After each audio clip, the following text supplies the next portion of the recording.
I'm not gonna lie. Nintendo Direct was today, June 18th, 2024. We got Metroid Prime 4 announcement, the new Zelda game announcement, a couple of different things. One of the announcements was for more stuff coming to Nintendo Switch Online, including some N64 stuff. Perfect Dark and Turok, mature rated games for the N64, which is promising because it means we could see other stuff like GoldenEye and I don't know, Conkers or something. They probably never put Conkers on there because age verification's too hard to do, but it made me think about other like N64 titles, and I was like thinking of N64 shooters specifically, and I remembered the hit N64 classic Buck Bumble, which has this banger as a theme song.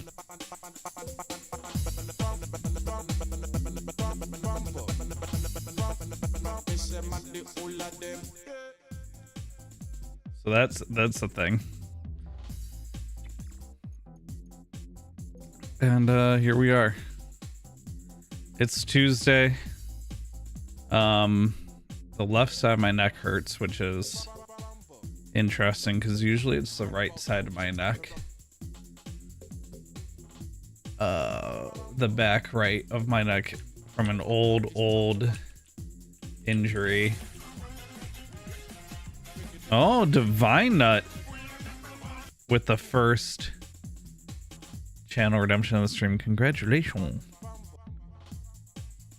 So I have an old sports injury where I've pulled all the muscles on this side of my neck and it flares up from time to time, but today like this side of my neck hurts, which usually if that's happening it's because my neck's compensating for tightness or something.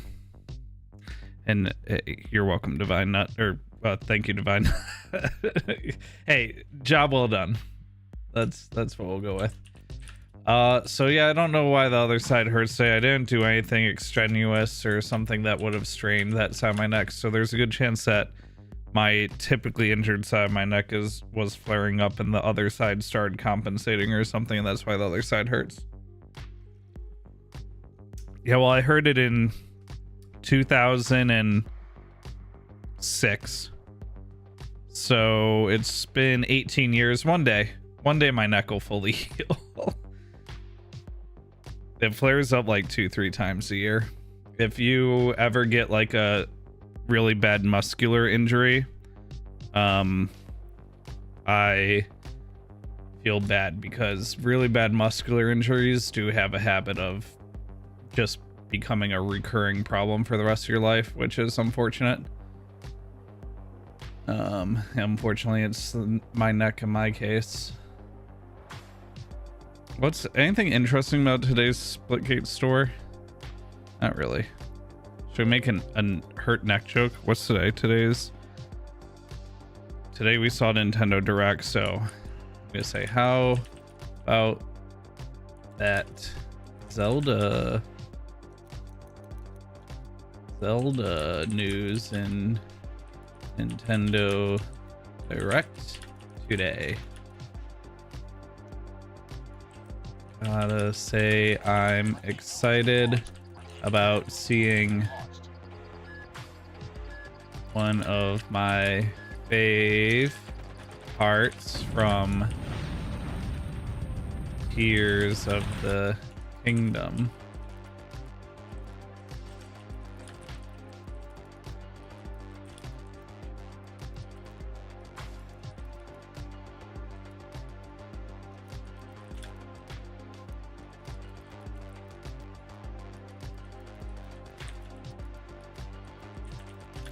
And hello, Vex. But yeah, Vex, I was wondering if I was gonna see you today, because we were talking about, so Nintendo Direct happened this morning before I left for work. I watched about half of it with my wife, Distant Storm, and I got to the Zelda announcement. I was like, that's what I was hoping we'd see. I gotta go to work. I left for work. And Distance Storm's like, I'll tell you if there was any Pokemon news so that, you know, you can check it out on your lunch break or whatever. And she texts me later and she goes, no Pokemon news, just a Metroid game announcement and some other stuff. And so I watched the rest of Nintendo Direct on my lunch break. And it's like a lot of JRPGs and stuff like that. But I saw Metroid Prime 4 got announced, and I texted Distorm. I'm like, you think Vex is sitting somewhere breathing heavily now that they finally got some Metroid Prime news out there in the wild?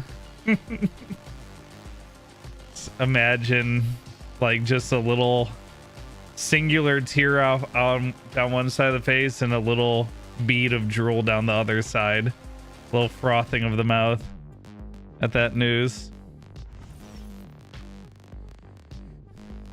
Game starts in 5, 4.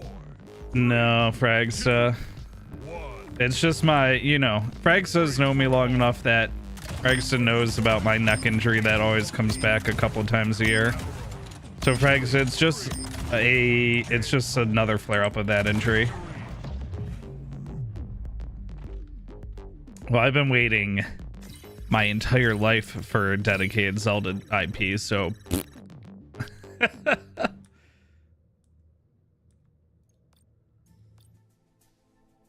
also, I said this to Storm earlier, I'm really glad Zelda didn't get the shaft like Princess Peach.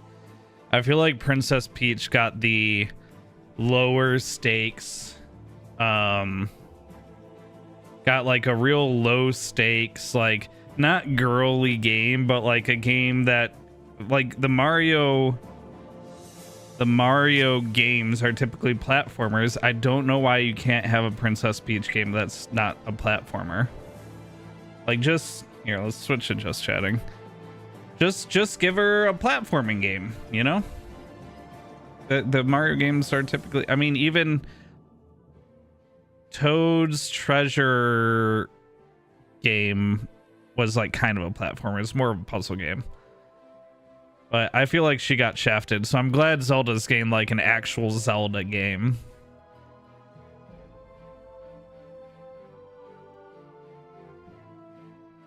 Yeah, typically, you're right, Divine Nut. Typically, the Nintendo Directs are like either thematically one franchise, like we'll get a Nintendo Direct that's like all Pokemon news, where it's like this event in Pokemon Go Worlds events and the TCG championships coming up, and the cafe remix is getting this new trainer or this new Pokemon or visitor or whatever. Or they'll do it like they did today, where it's just a litany of different titles and games getting announcements and everything.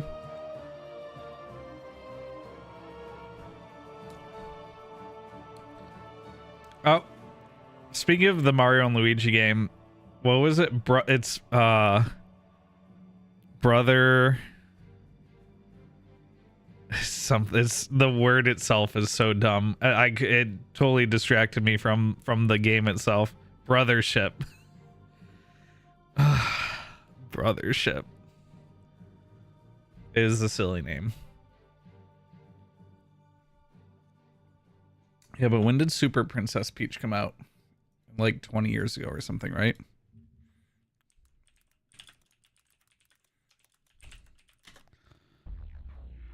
Nintendo DS release date 2005. Oh, almost exactly 20 years ago.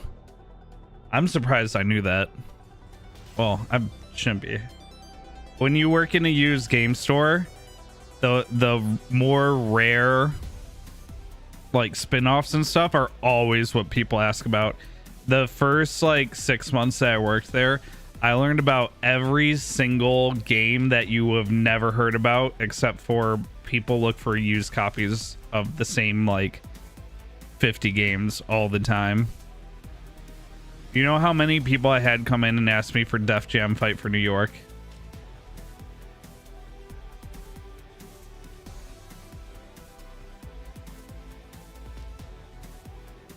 One of the biggest news of the Direct was clearly Just Dance 2025. The Just Dance games, I mean, good for them. I was saying this when we were playing Fortnite yesterday or Sunday for Gaming All Around, and I really wish I could play rhythm games on stream. I mean, I still have all my Guitar Hero and Rock Band stuff. All the instruments are just behind the green screen there. I can't play any of them on stream because the streams would just get muted. Plus, it's super risky playing the older games because some of those, even like the game itself, like Guitar Hero or Rock Band, don't have the rights to the music from the release of the game anymore. So like you could get in a lot of trouble. You can't get in a lot of trouble, but you could. I could get the channels, channels, in trouble by streaming those games. Good afternoon, Stang, or evening.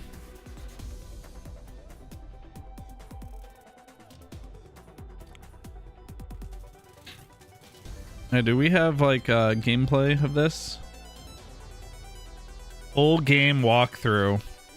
4 hours, 42 minutes.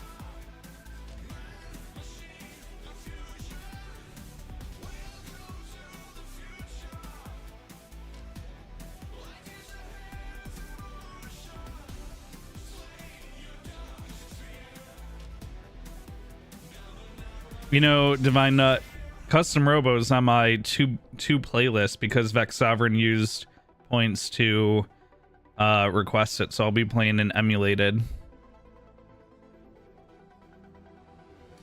Custom Robo here soon on one of these upcoming Thursdays.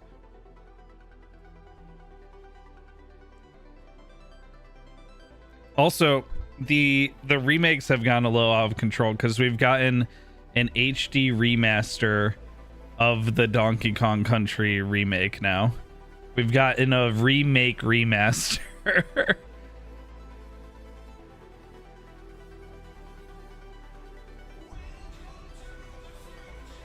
And yeah, a lot of handheld games just in general get lost and forgotten, especially like DS era games and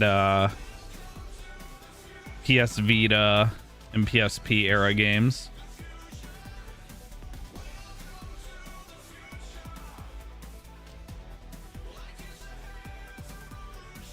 And yeah, like the whole dual screen mechanic and the bottom screen being a touch screen does make these hard to emulate and port.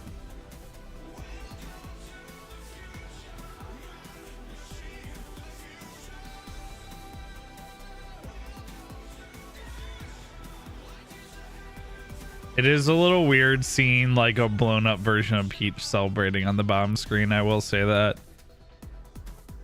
But the platforming itself looks pretty good.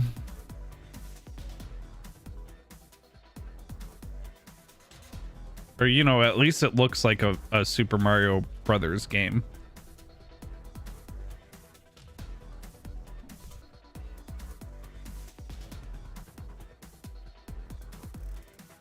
Also, I guess Peach is in some of the like Wii U and Wii Super Mario games as a playable character, right? Maybe not all of them. I know usually it's Mario, Luigi, and 2 Toads. That really, I can't look that way. But yeah, I'm just glad I'm glad Zelda's getting a game that and didn't get like Super Princess Peach. I will admit, you guys are right, is more in line with the franchise, so at least she did get a platforming game. But this Showtime game, this was I watched somebody play through this, and it was, I don't know.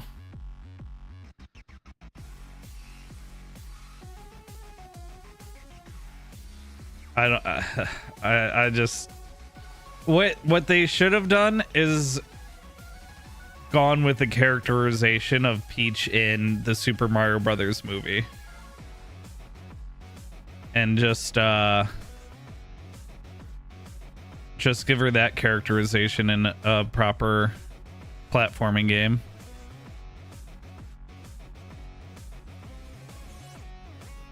My personal opinion. because I thought they did a good job of writing her in the Super Mario Brothers movie.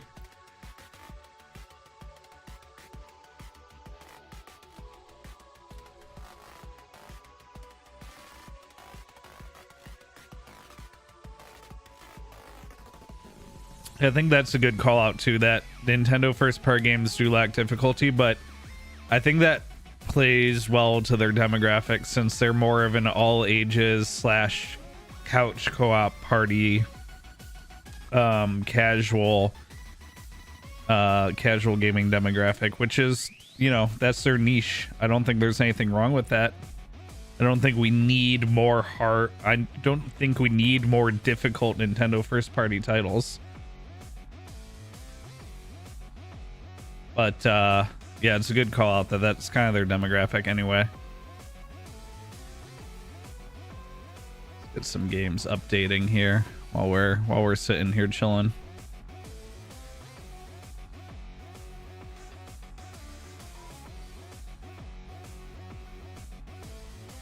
Yeah, and also they are willing to try new things, especially like hardware and everything, which is to their advantage, I feel like. But, well, new as in gimmicks, not new as in actual hardware specs.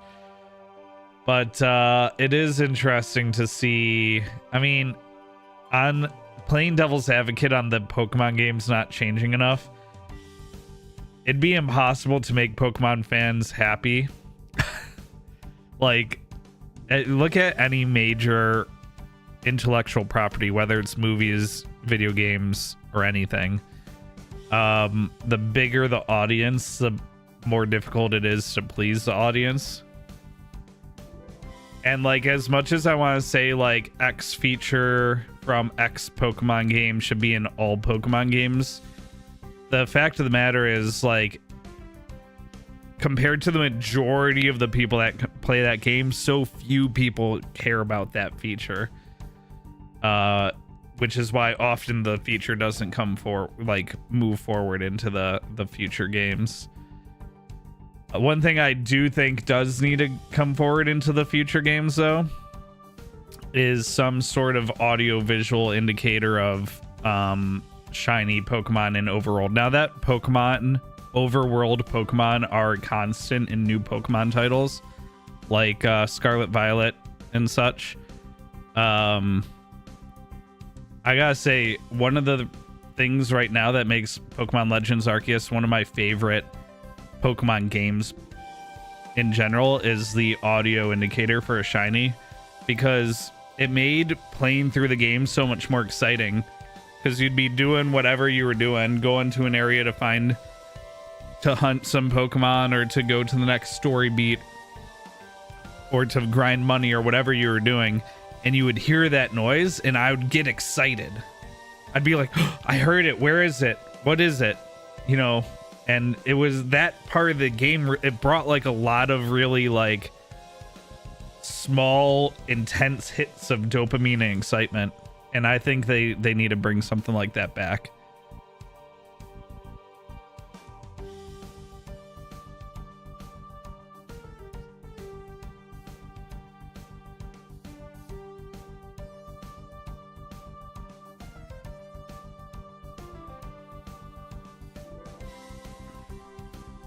What do you like to see as a Pokemon story game? More in lines with the story game, where you can do what you want, such as join. Like more of like a branching RPG. That'd be cool. Yeah, like a choice-based branching RPG.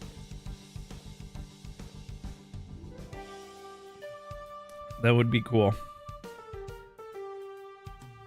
They should hire like BioWare or someone to collaborate with on that. I will say this, Divine Nut, did you play Scarlet Violet? Out of curiosity.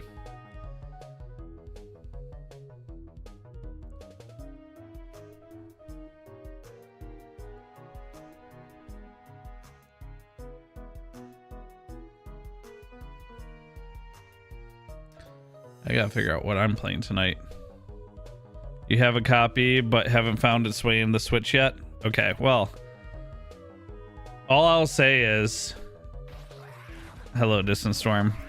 In Scarlet Violet, they moved away from the gym. Like, so the standard Pokemon formula is you get your starter Pokemon, and the goal is to become a Pokemon Master, beat all the gyms, beat the Elite Four, and somewhere along the way, you're gonna run into like some team of evildoers, and you're gonna thwart them, right? That's the generic Pokemon formula. It's been that in the mainline games for forever.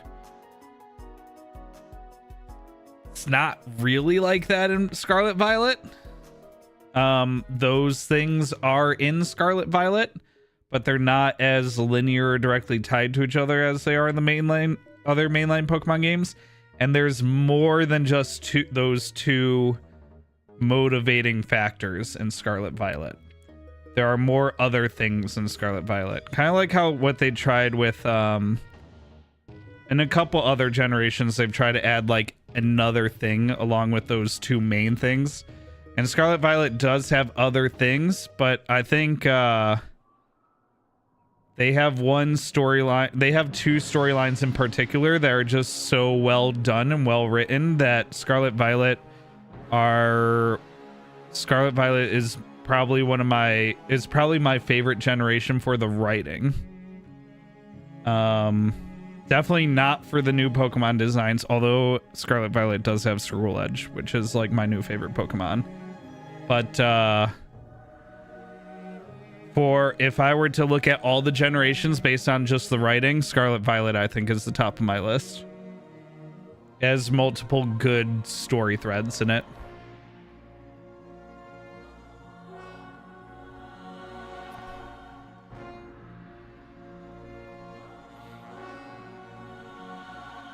Alola region games were Sun and Moon. I liked those too. Those ones had... Sun and Moon had good pacing, I feel like. I really liked those Sun and Moon pacing. And yeah, it had the challenges instead of the gyms.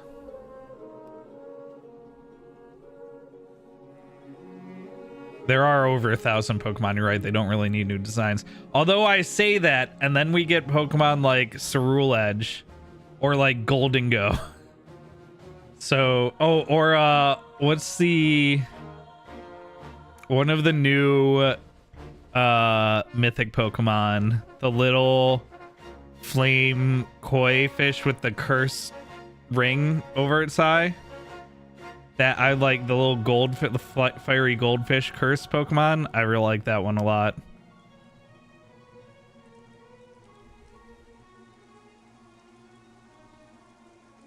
Although Alolan Raichu is also really well designed. I like that one a lot. Pikachu has way too many like alter egos, it's true. When we were playing Pixelmon last week, I ran into what is it, the Calico version of Pikachu? I can't remember its name. If I Google Calico Pikachu, I bet the Pokemon I'm thinking of comes up.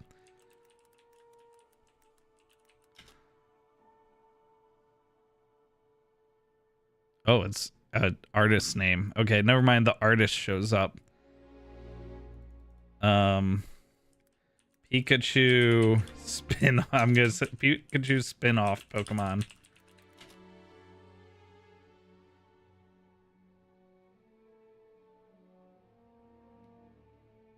And I get things like Detective Pikachu. Okay, forget about it. Pokemon that are Pikachu similar to. More Pico. I forgot this guy existed. You got Molga, Togedemaru,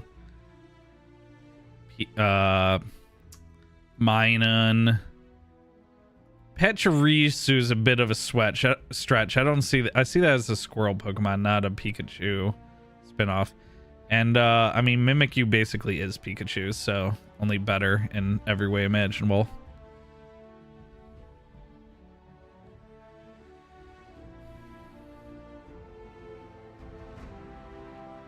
Oh, Sun and Moon has like no difficulty curve until the difficulty curve shows up, right?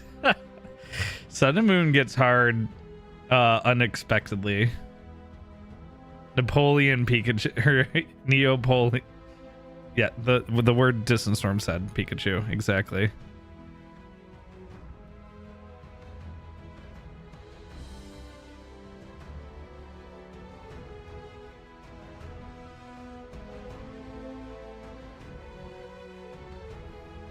Name the most Pokemon you can without naming a duplicate. Would anyone even be able to name them all anymore? Yeah, absolutely. Absolutely. A lot of people, actually.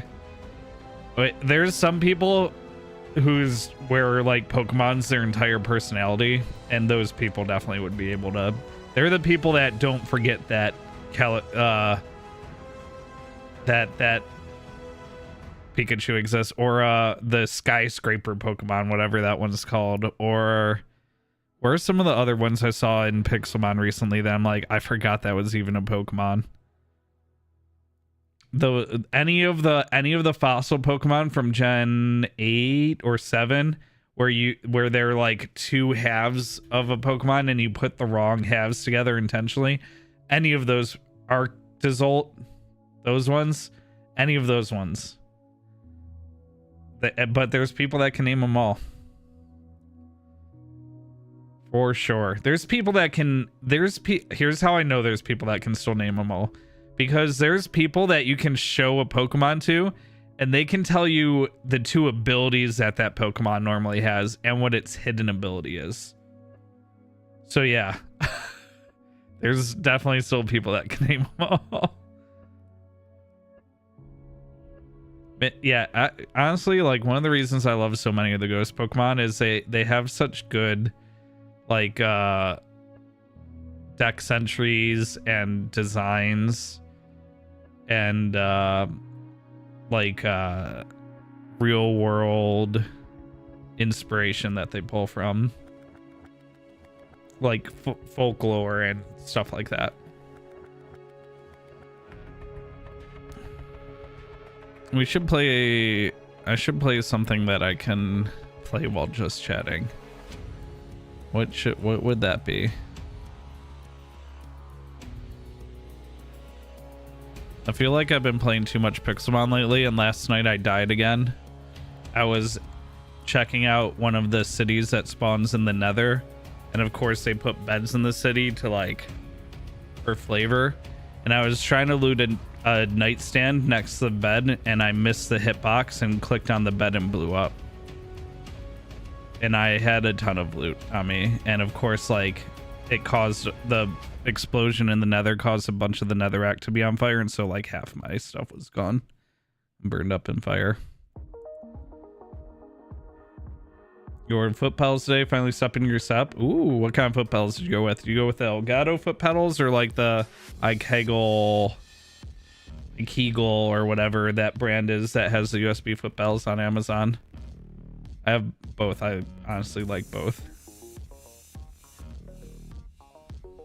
Although the Elgato one's naturally much easier to set up and you can do a lot more with it, but it's much more expensive.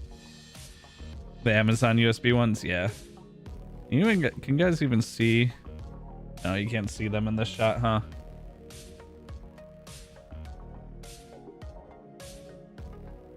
This guy?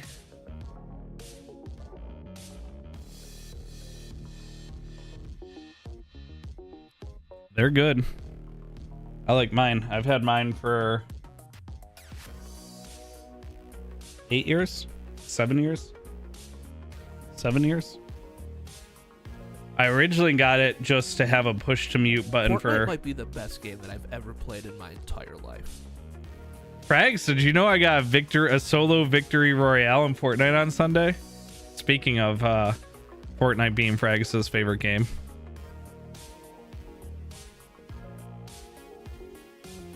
But yeah, Distance Storm has a single pedal one of those for Discord voice push to talk. It's honestly like, if you play games where you're in Discord comms a lot, especially in Discords where push to talk's required, You can't go wrong with a foot pedal. There's nothing better than queuing your mic up with a foot pedal.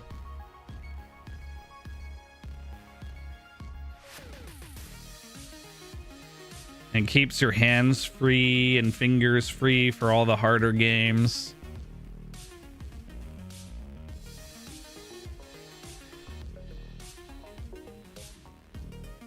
So I already showed you that you needed them.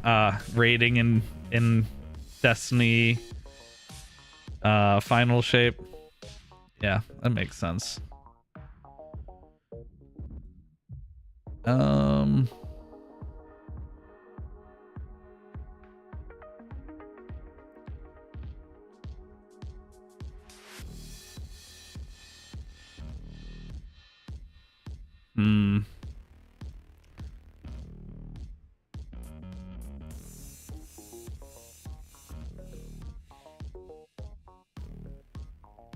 Yeah, I mean, Distance Storms group is a good group of people. Well, the people that Distance Storm vouches for are good people.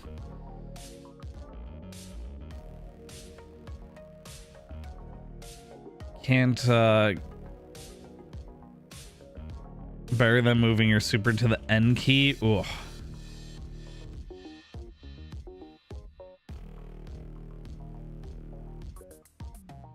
Oh. Z is normally your push to talk. And for never gonna reach it. I'm trying to think of any games where I actually use N is usually the key that opens like directly to a menu that I just click through to in RPGs. It'll be like the abilities menu. And it's like just hit the inventory button and tab over to the abilities instead of reaching out and pressing N. I don't think I've ever intentionally keybound something 10 unless it's something that I'm like, I will forget what this is unless it's the first letter of the thing.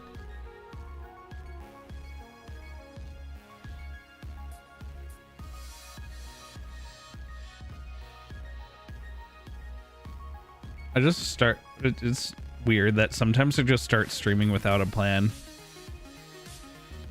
But like, then I get to sit here and talk to you guys about the Nintendo Direct and Pokemon games for half an hour, and I like that.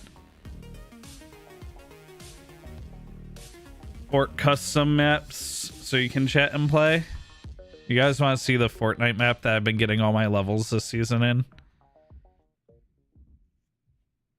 I'm sure a lot of people use this map.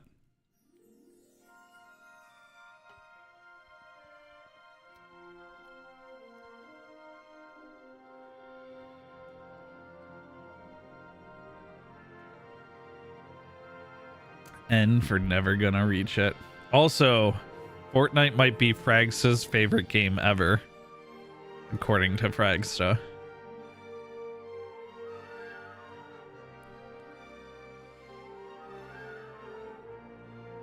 I am pretty hyped that we got a Crown Victory Royale on Sunday's Gaming All Around stream. Oh good, Fortnite needs an update. We can talk for longer.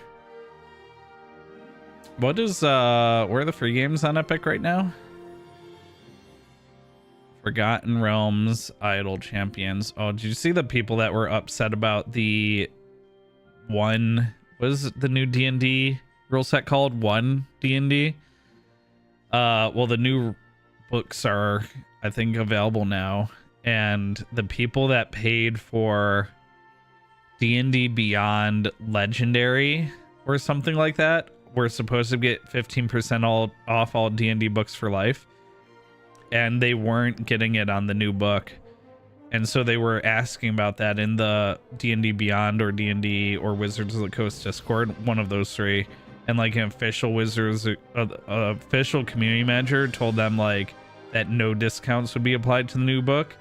And so people who are like living in the EU, where of course EU has a ton of consumer protection laws and everything, were like, we're going to have to start reporting this, yada yada, because you can't sell someone something for life in the EU and then not honor it, yada yada.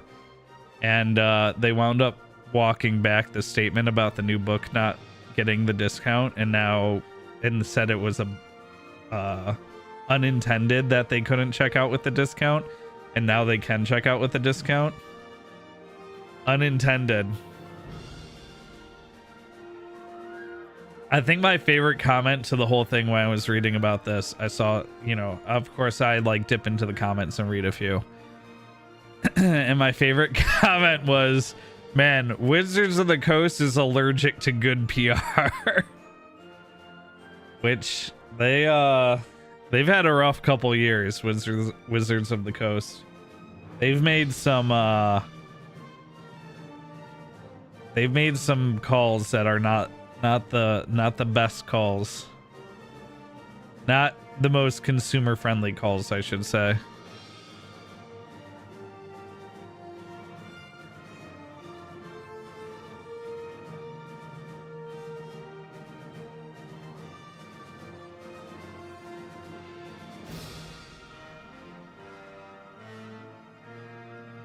Oh, remember Return to Moria? You know what game I should play more of? Although I just posted in the Discord gaming news channel the most recent update for Satisfactory 1.0, which comes out this fall winter. And because I was curious, if I start playing it now, am I going to hit like mid to late game by the time 1.0 comes out? And they said you'll probably want to start a new save when 1.0 comes out, because there are story beats that happen when certain things are unlocked. Certain ways to unlock things now are not how they're unlocked in 1.0, so you'll have to re-unlock them. And certain parts of the map are getting rebalanced, especially around orb placement and orb purity. So if you build in a few key areas, you'd have to rework your factories and all that. And some of the recipes are going to change as well, just get rebalanced a little bit. I think most of the rebalancing around the recipes is around the manufacturer recipes, like the supercomputer and stuff. So yeah, just not. I had started like an offline playthrough of Satisfactory because I felt like it recently, like a couple weeks ago. It's just a really good offline stream game for me to play because the early game's a little slow. I planned on playing the early game enough to start playing it on stream again, but with what I saw in the changes coming to 1.0, I really just gotta wait. Well, we are getting Elden Ring DLC on Thursday, so obviously I'll play that this weekend. Even if it is $40, it's $40, really?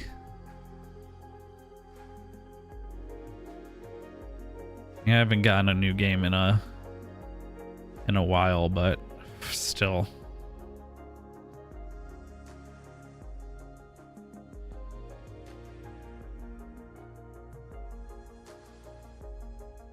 $80 for the game and Shadow of the Erdtree. I saw what Dragoth posted about how much content's coming in Shadow of the Erdtree, so like it is pretty much a whole game worth of stuff.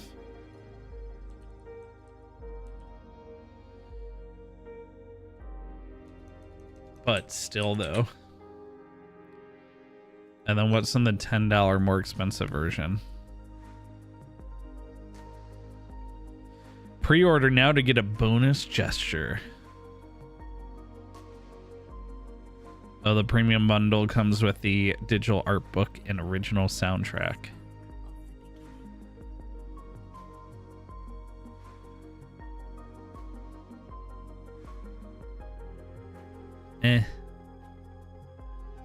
June 20th, 2 days.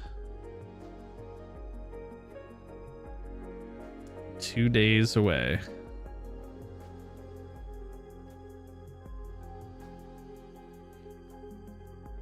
So creepy seeing the watch me on the Steam's homepage.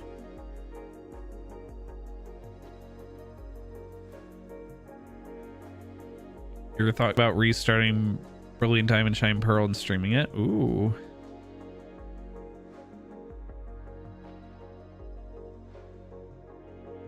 It's swear to you that they still include soundtracks with some games, especially with services like Spotify usually have those scores day one.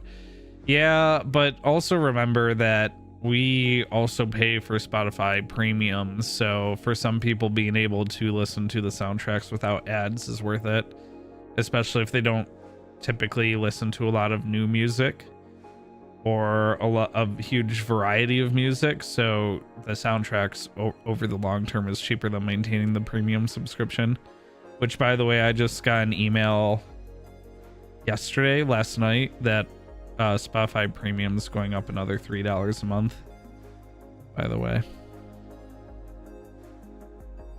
So that's fun.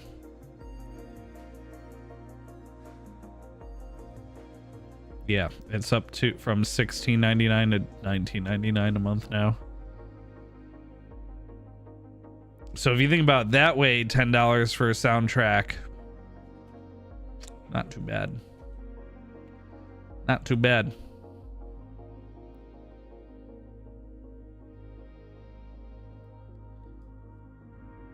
Plus you get it in that super high fidelity that you don't get over streaming because of compression.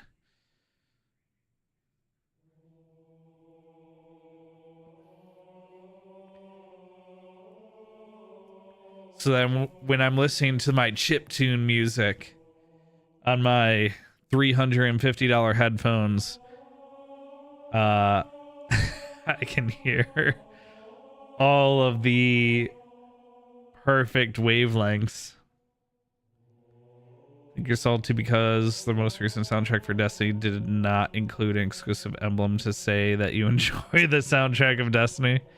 That's true that they've in the past normally done like an emblem or banner or something along those lines for the digital releases of those things.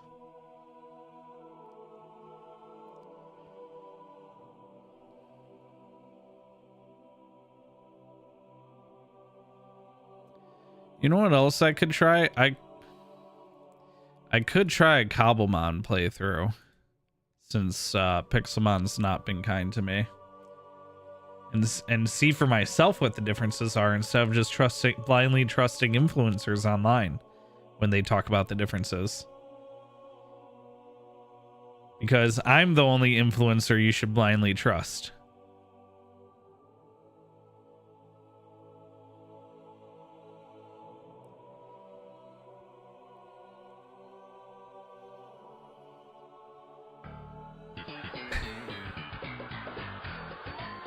What an appropriate laugh track to play.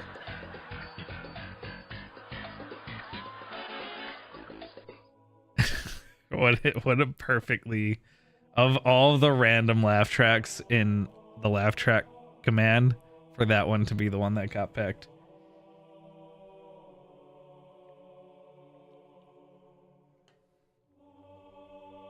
I need to increase the number of random laugh and applause tracks for those redemptions. I've been rewatching off stream. I've been rewatching How I Met Your Mother.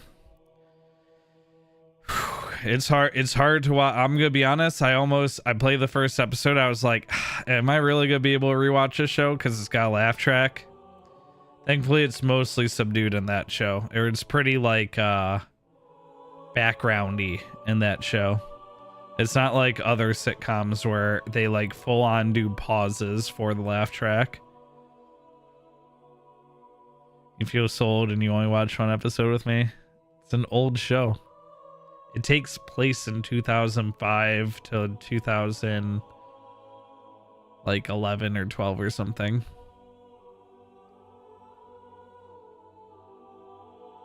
Yeah, the late 90s were pretty simpler times.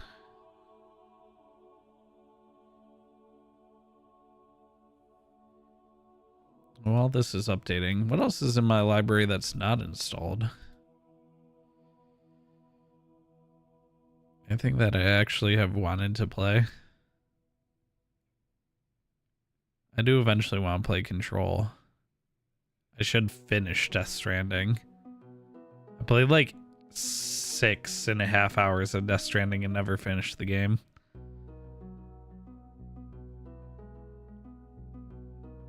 Or one of these puzzle games. I think Doors Paradox is like... Oh. I don't know. Go to store page. I think this is one of those puzzle games.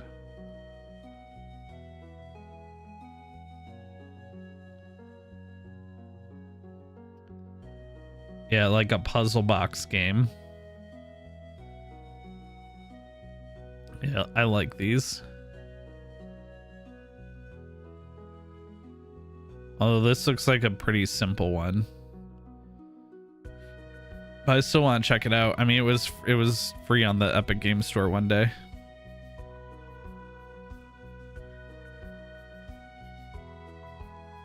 I really think the only way I'm going to play a lot of these titles is if I ever do a gaming library challenge where I have to play through all the games in my library. I mean, one of the whole points of the game request redemption existing for viewers to request a game, it was so that people could request games from my library that I hadn't played. At some point I let people request stuff that wasn't already in my library, and now that's all that gets requested. But that was kind of the original intent behind that, and also to reward people that watch enough of the stream with something that they specifically want to see.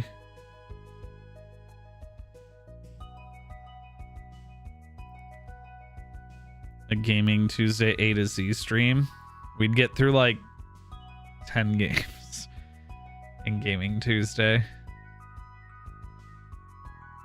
I feel like the only way we'd get through a significant amount of titles for Gaming Tuesday is if we had strict caps on the time we were allowed to play each game, and also if I like actually took time off to do like a marathon or something, not like a 24/7 marathon, but like a 8 to 10 hour a day for 10 days, like a 10-hour 10-day 10 for 10 marathon or something like that. Oh, an hour of one game per letter, A to Z, so 26 hours. Maybe let the community vote between two games that I choose, but they vote. That's not a bad idea, Tato.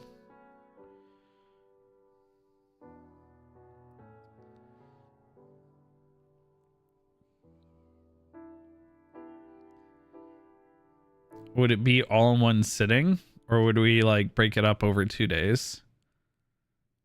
You're here to manage the talent.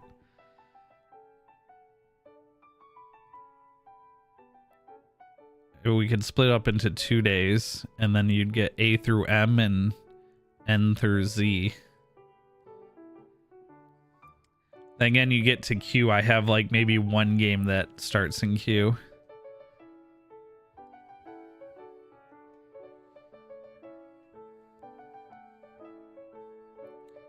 Or V.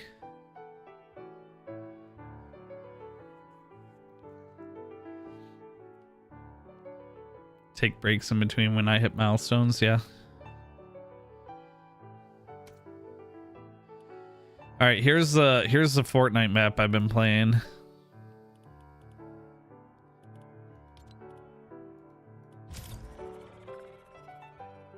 Vampire V Rising. Oh yeah, true. I don't own V Rising. I just have people that desperately wanted me to play it.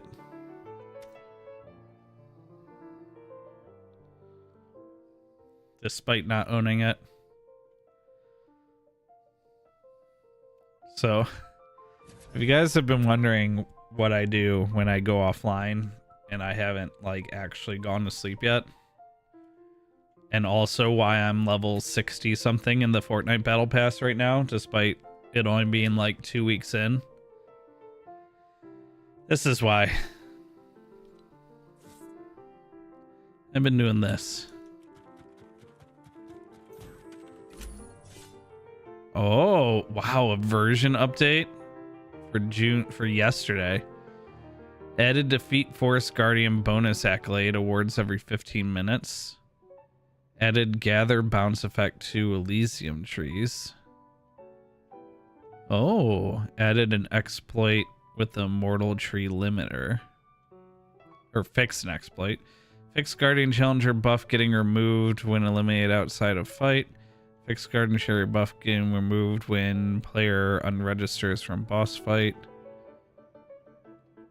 Fixed event boss reward cannot be claimed players eliminated outside of fight. Fixed event boss causing Forest Guardian stock counter timer start. Fixed UI opened audio not playing. Fix a bug where a player can teleport outside of the boss fight arena. Fix egg prosperity upgrade cost rounding error. Okay. Love patches in our. Anyway, I've prestiged in this this map multiple times.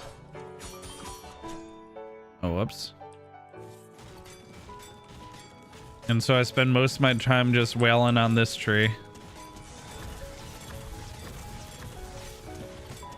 I mute the music and put up show on the other monitor, and I just sit here. Sometimes I'll put my phone on my left click of my mouse and I'll just sit here and gather wood. And then you can buy the upgrades. Of course, like, none of these first 3 pages of upgrades are worth buying. Only this this last page. And then when I get to the point where I've pretty much bought enough upgrades where it takes me forever to get new upgrades, then I prestige. I'm up to the point where my prestige multiplier is 12.8 trillion %. And I prestige, I hit confirm. And I bump that percentage up a little bit. Usually I wait until I'm like another 1 to 2 trillion %. And get 10k prestige XP. Actually, I think your prestige XP is based on like how much you're prestiging. And then like I get so much passive wood, I can buy all these upgrades that normally took me a while to buy before. I can just cruise through the upgrade pages here.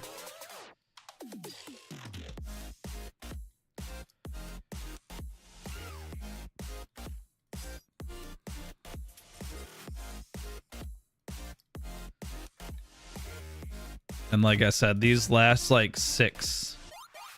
These last 6 are the only ones worth upgrading anymore for me. Everything, the diminishing returns on all of the upgrades lower than these tiers are just so low and bad. They're not worth doing.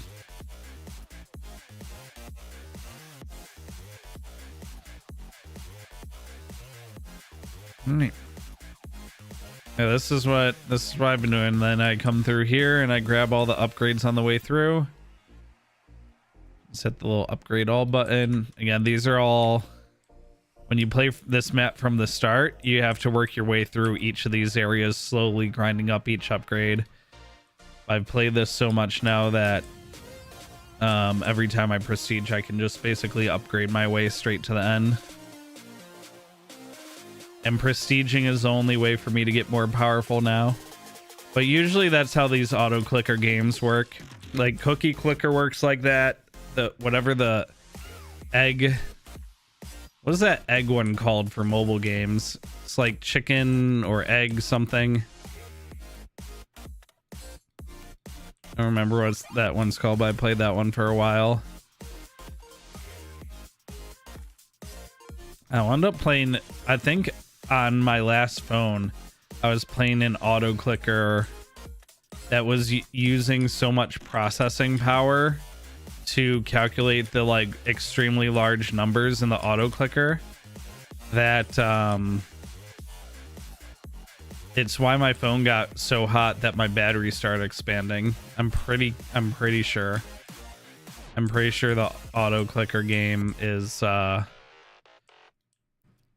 made my battery finally like start to expand. Which that sucks.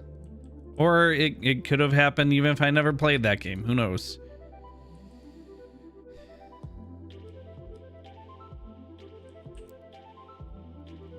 But I am using Distant Storm's old Pixel phone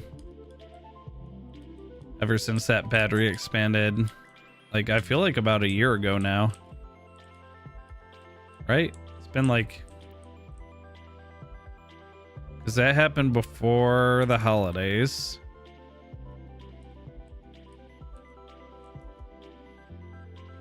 You unlock all these little buddies. You only have to unlock the buddies once per plane through this map. So I won't have to talk to those 4 little guys every time I prestige now tonight. This will stay open. Another 10k XP right there. Look, I get excited about these little 10k bursts of XP, but on Sunday when I got that victory royale, I did get like 250,000 XP. So while this is kind of brain dead and chill, winning in Fortnite will definitely get you more XP faster.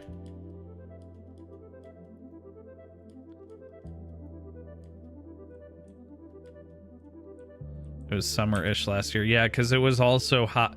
I couldn't tell if it was the auto clicker game or just like charging my phone on the wireless charger in my car, because it's like also exposed to the sun in that spot. So it could have been just charging and also having the sun on it at the same time. Probably would have been enough to overheat it even without the game.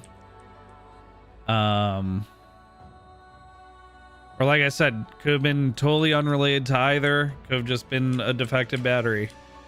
Who knows?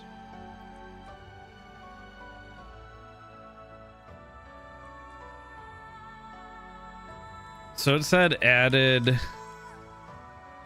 like tree bouncing to the Elysium area. That's this area, isn't it?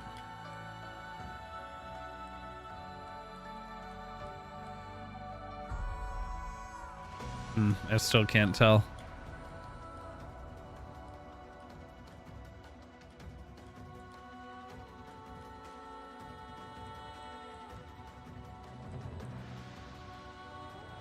All right.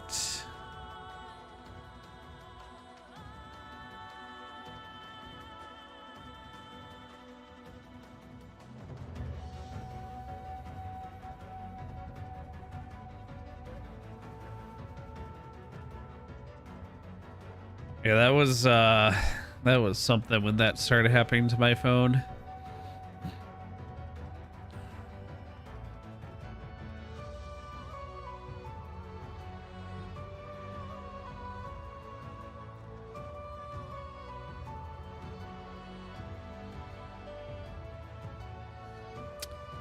You can see why I watch like TV or something while I do this, right?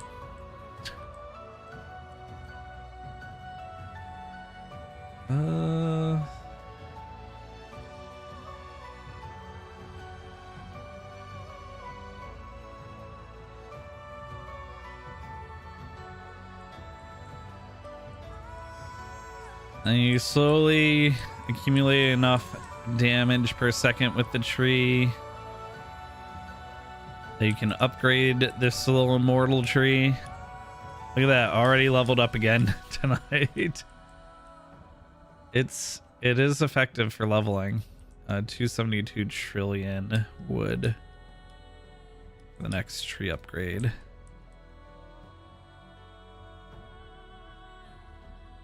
My last 2 Pixel phones betrayed me. What happened with the one before that? Was that the one where the screen broke and then I went through the nightmare of repairing it? Or getting it repaired like 6 times? Because they kept screwing the repair up. Yeah. Yeah, I have not had good luck with my last 2 phones.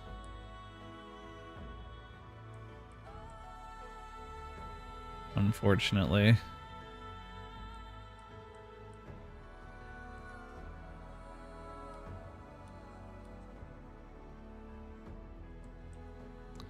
Yeah, I did have a lot of like post repair issues. So I dropped my phone, screen cracked, took it to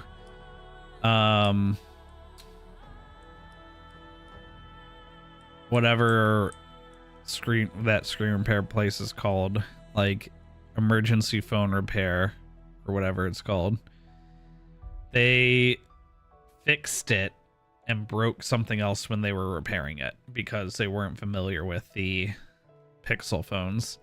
They then proceeded to refix it 3 more times, each time not fully fixing it. And then finally they had to call in some other person that was experienced with Pixel phones to specifically do my phone because the techs they had at that location just kept screwing it up. I Break You Fix or whatever that place is called. Or it was either I Break You Fix or Emergency Phone Repair, EPR or whatever, with the like Red Cross, which I'm pretty sure they can't use that Red Cross. I think that's like a protected symbol or something. But anyway, because I'm pretty sure they had to take the Red Cross out of the was it orange? I'm pretty sure they had to take the Red Cross off the health packs in the Halo games when they released Master Chief Collection because it's like a properly copyrighted or in whatever intellectual or trademarked symbol. It's not red, so it's okay. Sadly, that might be debatable in court. I'm pretty sure when it comes to like trademark, specifically this is with trademark law, that if you can prove that the party intends to use your trademark to confuse your customer or profit off of your customer, or if they're clearly like trying to basically ride the coattails of your trademark, that even if they've changed something slightly, like curved a line or changed a color, if the intent of using your trademark can be proven, then you can sue them for trademark infringement.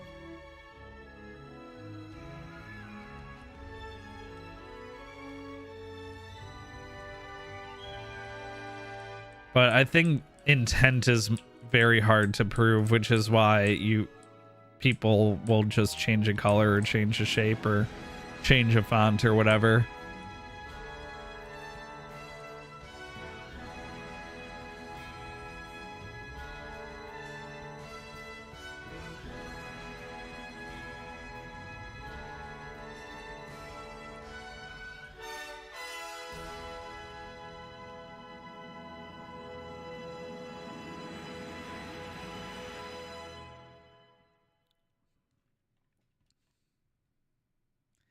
Yeah.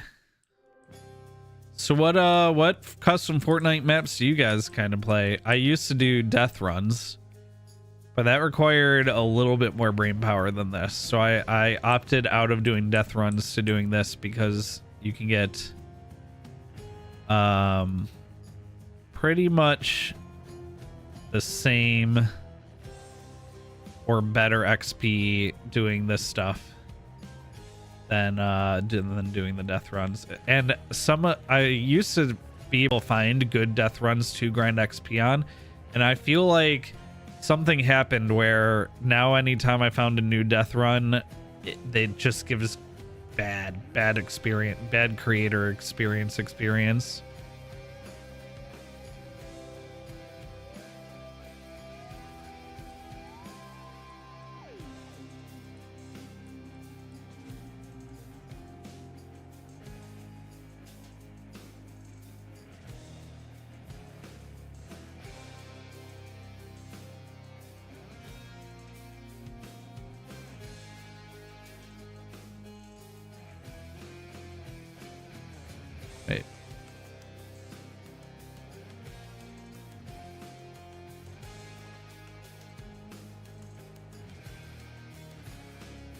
Yeah, upgrading this gets me the biggest upgrade right now. If I can ascend strength 19, I would get huge boost to my power. I think to ascend that I need 17 trillion prestige crystals, which I'm about halfway to right now.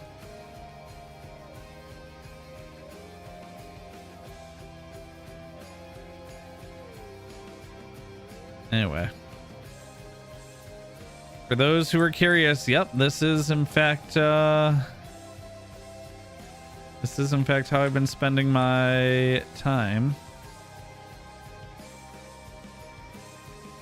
My time offline. This playing Satisfactory and playing Pixelmon. All three, well, 2 out of 3 are pretty brain turning offy. Well, I've been brain turning offying in Pixelmon, and I've died twice and lost all my stuff twice now. So maybe that game's not as brain turning offy as I would like it to be.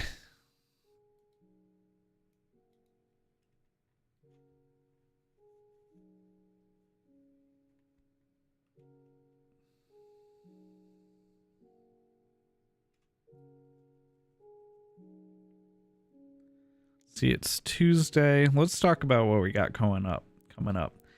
Today's Tuesday. We're just chilling. Thursday. Today's Tuesday. Wednesday's the 19th. Thursday's the 20th. Thursday, Shadow the Erdtree comes out.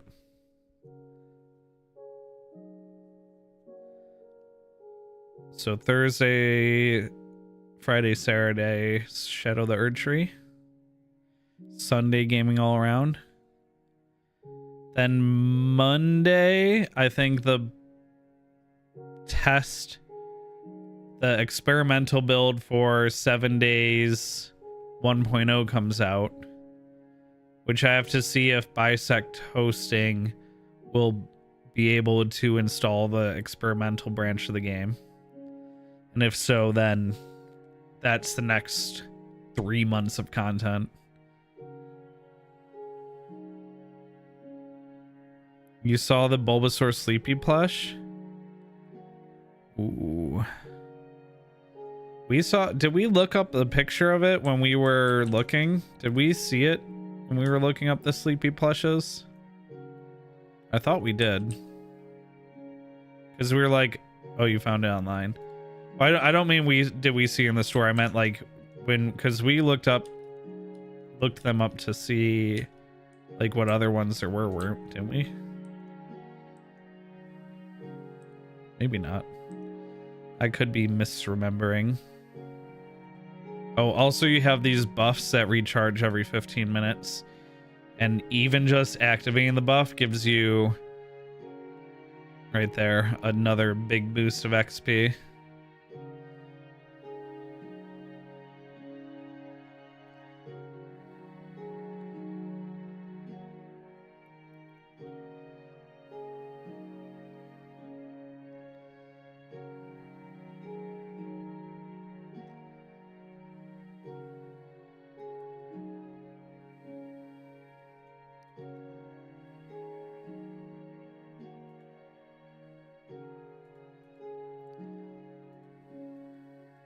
Oop.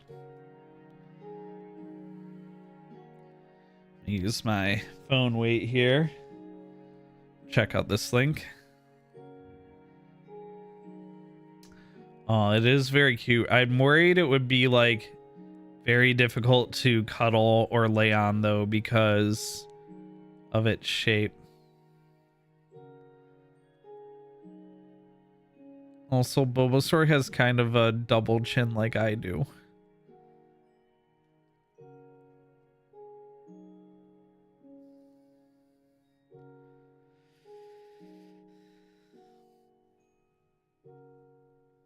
Of how the hyperlink calls it Pokemon Bulbasaur Sleeping Kids 39 plush buddy.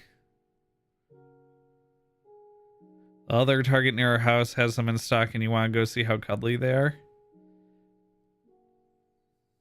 But then you'll be trapped in Target again, which we now know is a very realistic trap, even though you would think people of our tastes would be more immune to the target trap.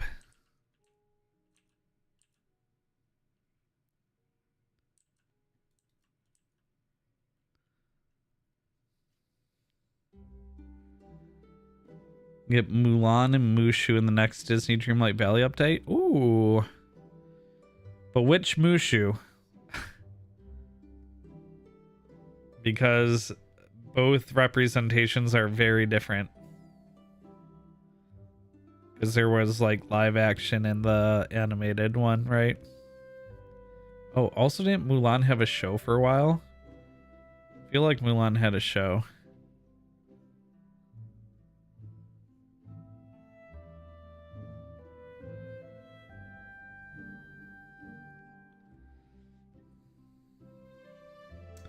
Also,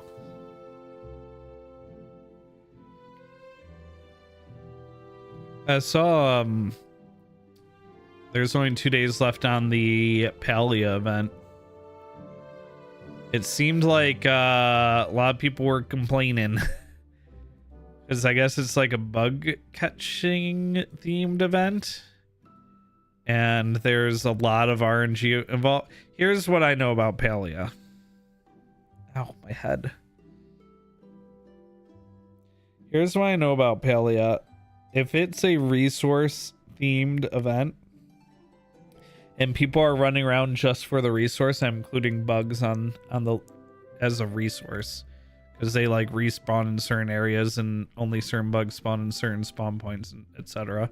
Just like the ore and just like the trees. People run around and they ignore all the stuff they don't want, even if that thing shares a spawn point with the thing they do want. So what happens is, and this happens a lot with the Palia ore in Palia, is people run around and they're like iron, rock, and they don't mine any of it. And some of those spawn points can be Palia ore. And by leaving the rock there, or leaving the iron there, you then won't ever see the Palia spawn. Because that one has to be cleared out. So I have a feeling the same thing happened with the bug event. Where people were like, green beetle, green beetle, green beetle. And they're like, oh, this rainbow butterfly I need never spawns. It's like, well, yeah, because there's... all 4 spawn points of the butterfly have a green beetle in them right now. And I don't think people really a lot of people didn't understand that about that game. The lady who plays Fennec Shand in Mandalorian is the voice actress for Mulan in the animated movie. Oh, I also didn't know that.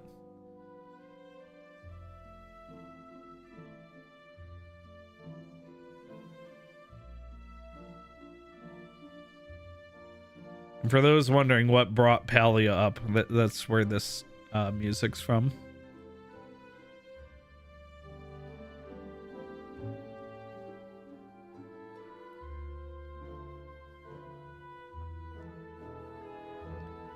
Very small gripe, however, you kind of hate that you have to go to the grove every night to get the pallium trees and you can't just do your own thing. Yeah. Yeah, that's one of the things that fell off in Palia for me. Once I got to the point where all the stuff I wanted to craft and all the stuff I wanted to do required materials that required like actually hunting the materials down. And like actually doing the once daily grove events and stuff. Once that became like required for the things I wanted to do in the game, I lost interest. The game became notably less chill and I kind of lost interest in playing. Everything up until that point though was super low key and I loved it.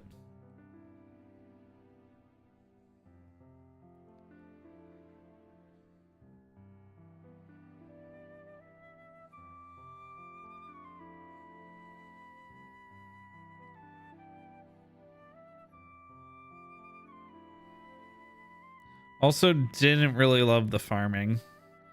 They had something cooking with the alternating crop buffs, but I feel like they had a few too many types of buffs, which meant that for someone like me that wants to optimize or at least like have things fairly optimal, it meant keeping track of very strange patterns and growth rates that were too variant. You know, I had a tree that I had to only replant every 20 harvests, a cotton plant that I'd have to replant every 3, something else that was replanted every 7, and it just didn't feel great. It was a lot of work. And then of course you could be like, well, just don't do it optimally. And it's like, okay, well then I just care about the water retention and the weed prevention buffs, because then I don't have to water as much and I don't have to pull weeds every day. But even if like those, you only plant crops that provide each other with those buffs, you get stuck with like four crops that you can plant, which like that kind of turned me off too.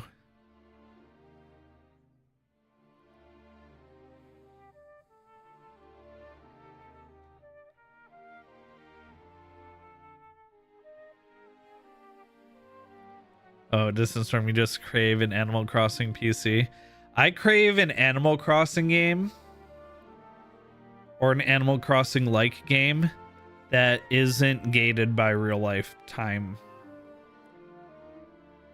Like my biggest gripe with Animal Crossing itself is that, and really we should just stay on the just chatting scene. My biggest gripe with Animal Crossing in general, or the Animal Crossing like games, is that let me just add a buff here.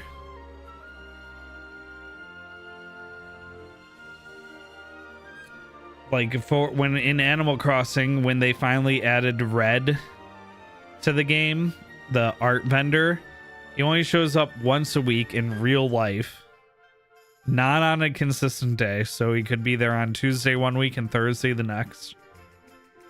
He only ever has 4 items.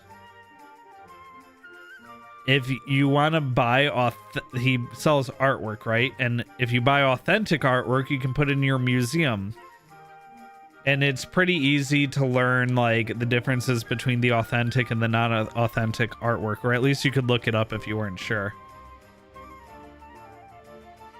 But he could show up and all 4 of his pieces could be fakes. And you could have that whole week, in that whole week of waiting for him to show up, he could show up and like forget duplicates and everything. He could show up and have not one thing that you could add to your museum, like all 4 fakes. Like that's not fun RNG. Because I feel like at that point the game's not respecting your time. Not to mention there's like not 200. There's like, actually I don't know. Does anyone know how many artworks Red sells in Animal Crossing for New Horizons? I feel like it's a lot. Like between 80 and 200, somewhere in there.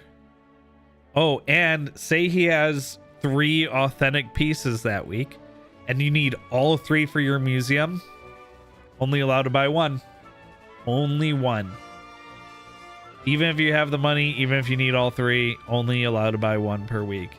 So naturally, if you're a collector like me, that means to actually complete the museum, you basically have to time travel. Which means turning off the game, changing the time and date settings on your Switch, loading the game back up.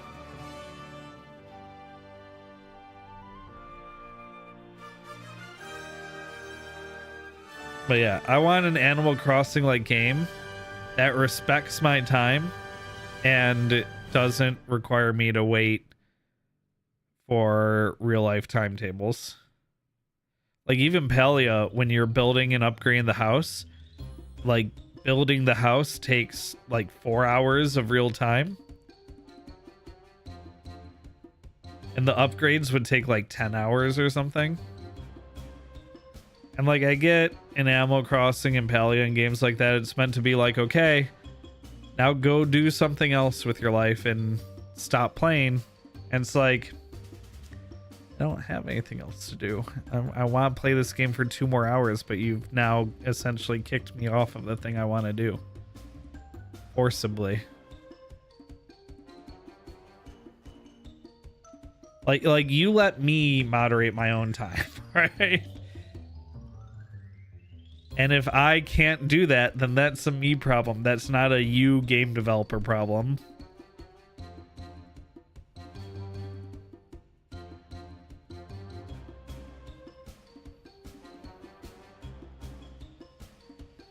Anyway.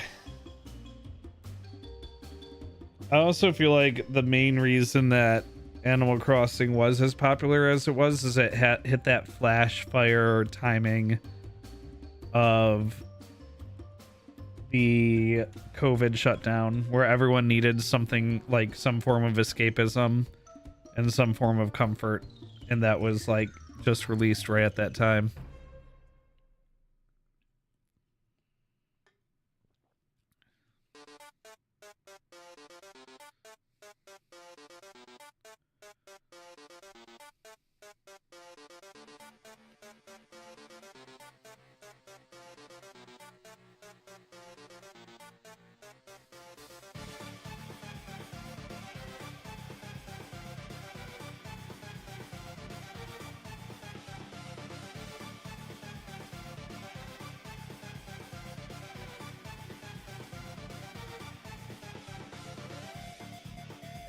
This is a good song, isn't it? I gotta play Undertale. I've never played it still. I did the time travel through COVID in Animal Crossing. It's true. In fact, if you remember, one of us time traveled to the day where we could buy turnips, and the other person time traveled to a day where we could sell turnips. And we just went back and forth between islands and made time traveler stonks.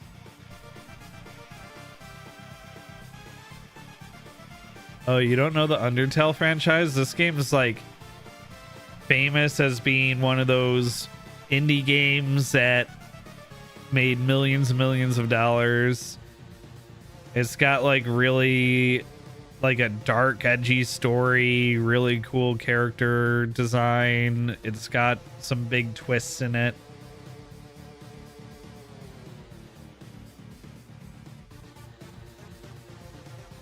And I'm pretty sure the gameplay is fairly unique. Like think like mini game style combat.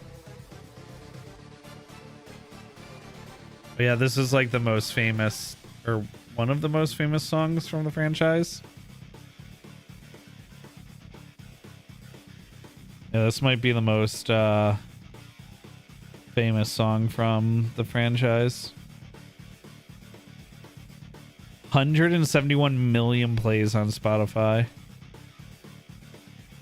Undertale came out in 2015.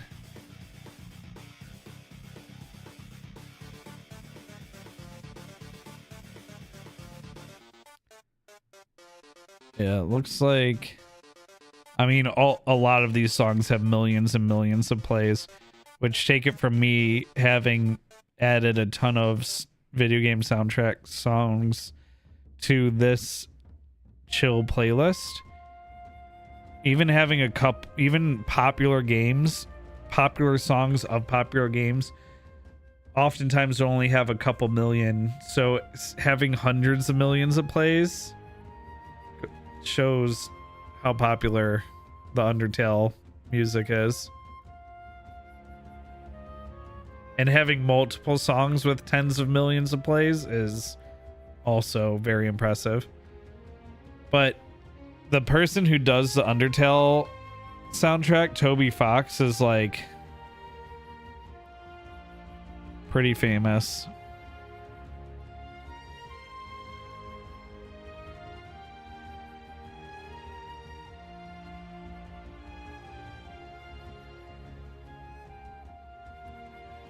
Wait, no, not Toby Fox.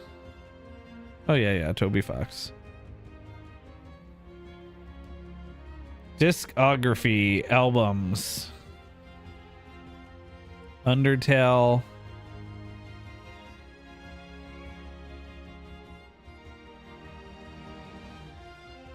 Dweller's Empty Path original soundtrack. Field of Hopes and Strings. Undertale Piano Collections 2.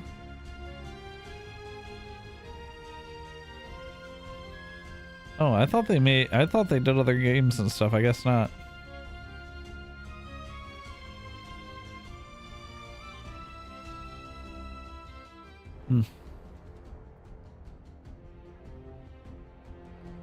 Now this guy who does the New World soundtrack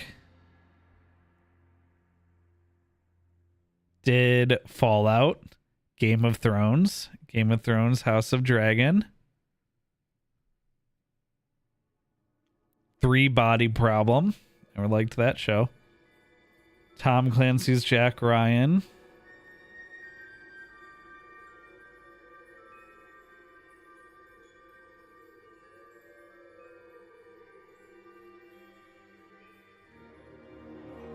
There's a lot of Game of Thrones. Westworld. I think I already knew they did Westworld and Game of Thrones. The Uncharted movie. Marvel's Eternals.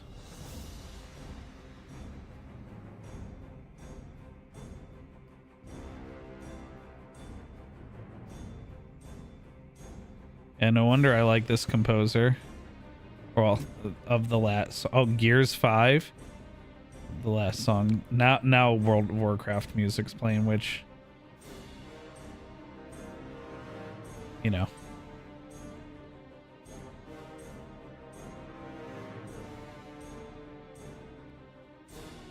Slender Man. Original motion picture soundtrack. Wow. Regular meme composer.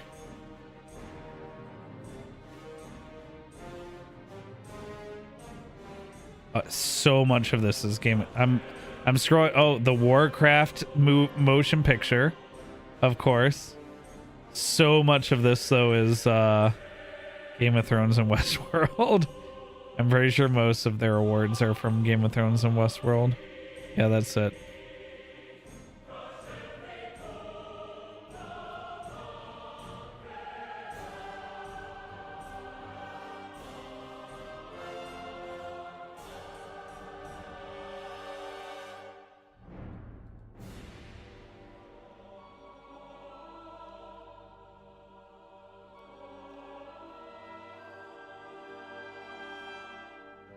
Other than opening theme in Light of the Seven, you can't think of other Game of Thrones songs themes.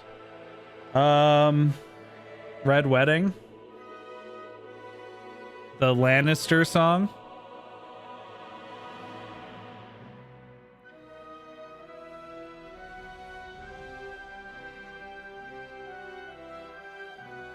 You were in the top 1% of listeners last year on Spotify. Now that's hardcore. Hardcore parkour.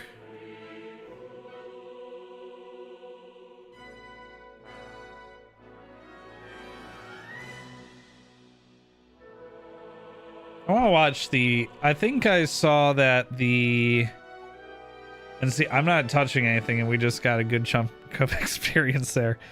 I think I just saw that the Warcraft movie, streaming rights for the Warcraft movie are switching platforms soon.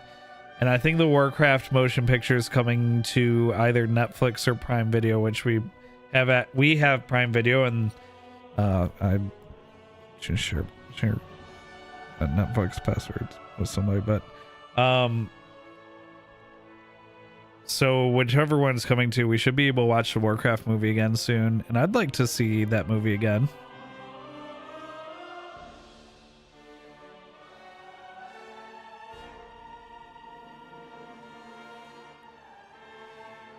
You don't remember So who, wait, I can't do it while this song's playing. Who are you? The proud Lord said that I must bow so low. That song? You remember the Rains of Castamere?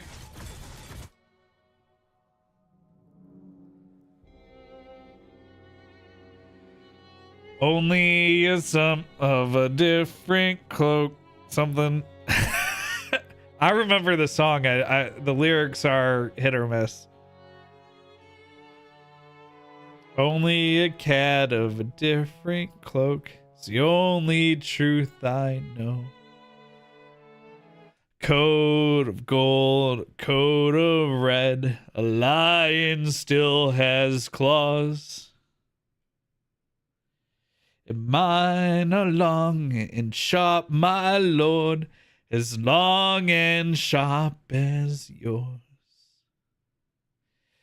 And so he spoke, that Lord of Castamere. And now the rains weep o'er his halls, and not a soul to hear. That's the song, right? I'm surprised I remembered it, honestly. Although I did listen to it on repeat for like a week or for like 3 weeks after that episode aired.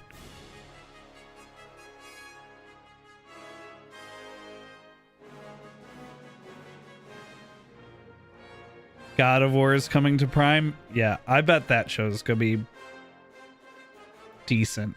I'm not gonna say great, but honestly, some of the recent live action video game adaptations have been much better than video game adaptations have ever been. So, and God of War is pretty lore heavy, so it should translate decently into, and pretty cinematic. So it should translate decently into motion picture medium.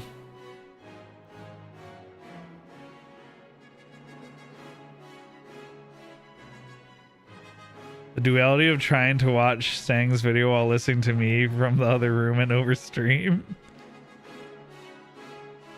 Halo. Halo could have been so good. All they had to do was what they did for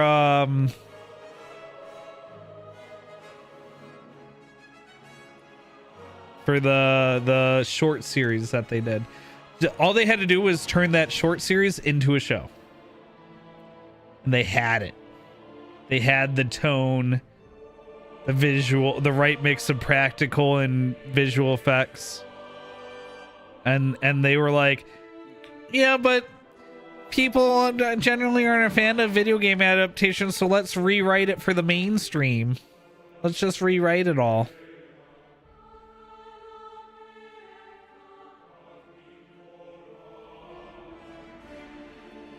Henry Cavill's production company is taking the God of War project. Well, I mean, if Henry Cavill is involved in a video game adaptation, that nerd will do his best. I love Henry Cavill. Will it be a Fallout or a Halo? Oh no. What a comparison. Last of Us was really good. I liked the Last of Us adaptation. And Witcher, I like the Witcher adaptation. Although we'll see how much I like it with Henry Cavill not being involved anymore. Just a shame that Henry Cavill is so ugly and not handsome at all. Yep, truly a shame. Truly unlucky genetically that Henry Cavill being so smart and nerdy and with that terrible body he's got. Definitely not envious of it all.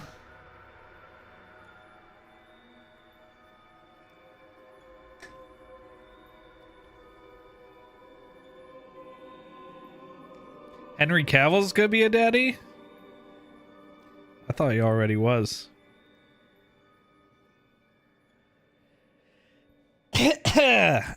Whew. Excuse me.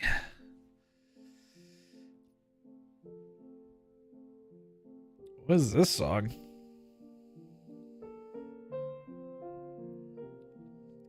Such perfect peace. Oh, Owlboy.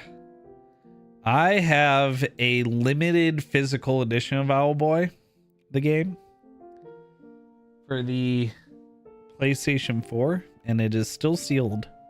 It is one of my still sealed collectibles that I'm pretty proud of not opening.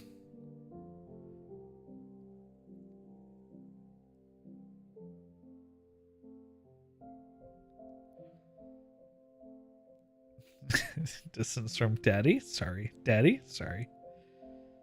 Well, I've really liked that bit for a long time. The mommy. Sorry. Mommy. Sorry. It's now replaced. Now the kids, instead of doing that meme, say respectfully, which is anything but. When you hear that come out of the mouth of someone younger than 30, it is not being said with respect at all.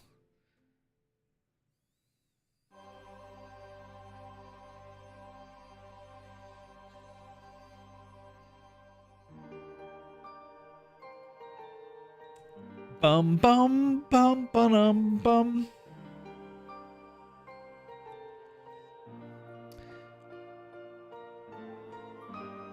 It went right over your head. I'm sorry, Stang. Innuendos do be like that, though. Monkey. Hi, Monkey. Monkey, are you gonna play, if I can get 7 Days 1.0 experimental to work next week, you gonna play that with us? Also, do you want to do a Pixelmon or Cobblemon server so that we can hang out in voice chat and talk about silly Pokemon? About how weird some of the designs are?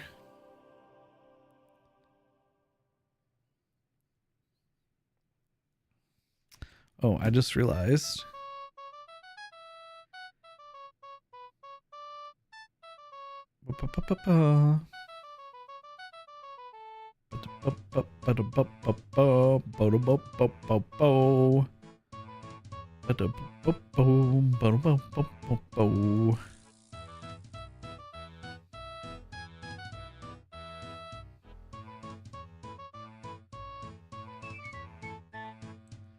So if I if I proceed now, I'll get 2 trillion% gather rate, which will increase my gather rate by about 10%. We'll do one more golden tree buff.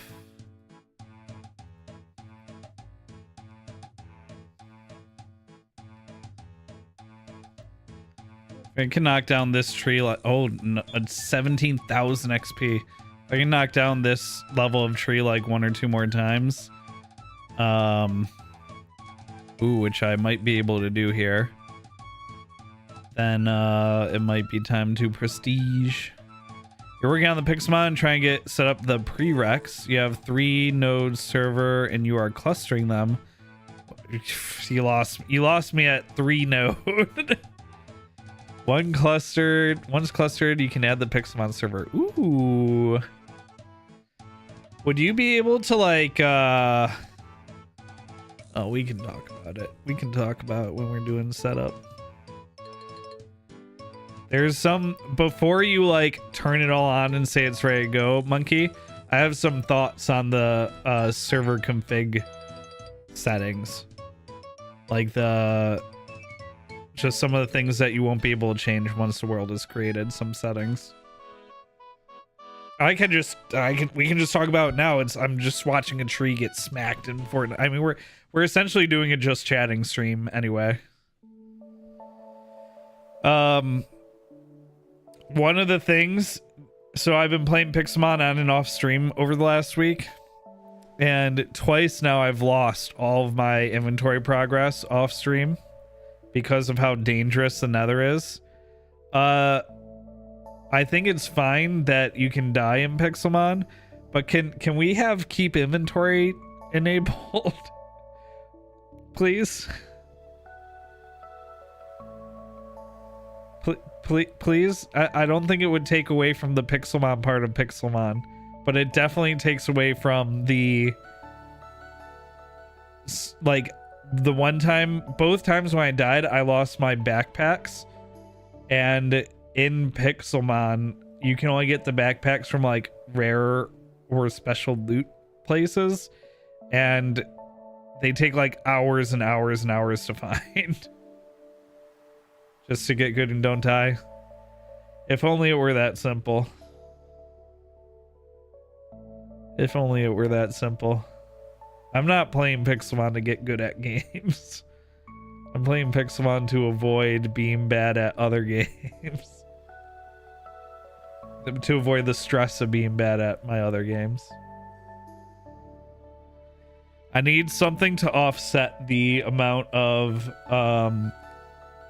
distress I'm gonna go through over this weekend playing Shadow of the Erdtree.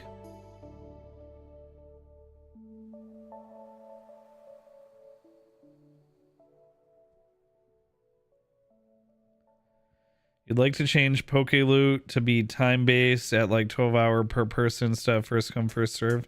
That would also be good, because the way Pixelmon works as well with the Poke Loot and everything is basically we wouldn't want to play near each other, because then every like Poke Loot that we find is gonna be looted, and every like little village and everything, all the good stuff will be gone. So having respawn settings, it does sound like a really good idea.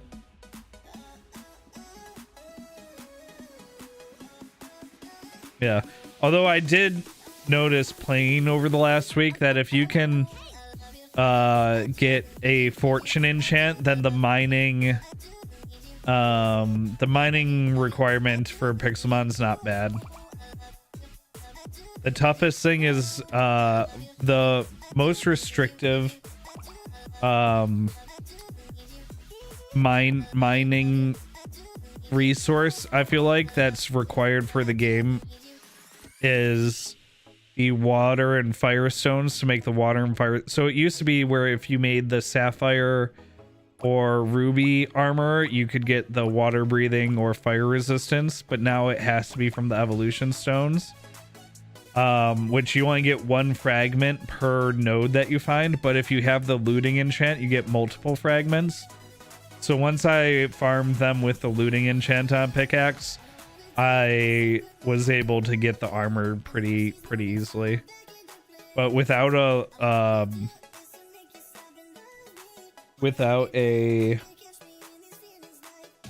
fortune enchant on the pickaxe, farming that armor is such a grind. Or farming the platinum to make the bottoms of the Pokeballs for like any of the special balls, like the quick balls, you need the platinum bases instead of the iron or silver bases, and the platinum's only down near the bottom of the world and pretty rare. And also the platinum's like a block ore, not a chunk ore, so the fortune enchant doesn't help you gather it at all.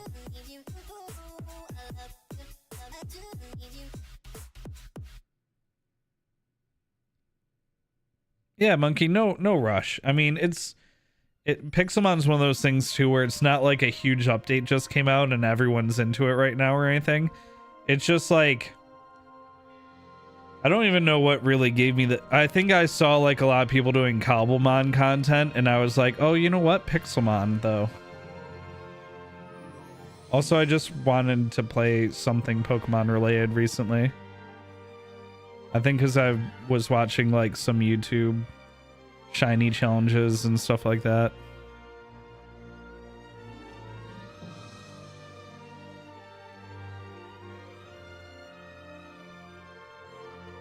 Or yeah, I don't know. It's survival crafting, and especially modded survival crafting. It comes and goes in waves, right? Like oh, you know what? 2 was a factor. The other 2 survival crafting / open world crafting games that I really want to play a lot of right now are 7 Days to Die and Satisfactory. And 7 Days to Die, we're like a week away from being able to play 1.0, and Satisfactory 1.0 is coming out this fall. So like September, October, whatever, in a few months. So it's not really worth playing either of those right now with both 1.0s so close.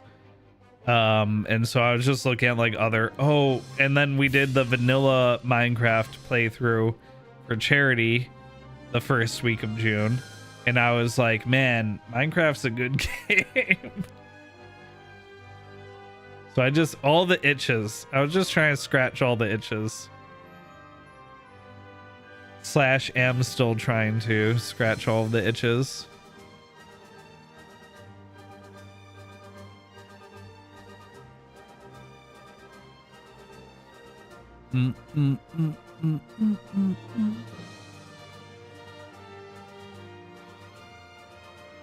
Okay, it's time to prestige again. These upgrades are getting me nowhere. So I'm going to go from 13.3 prestige trillion %, another 3%.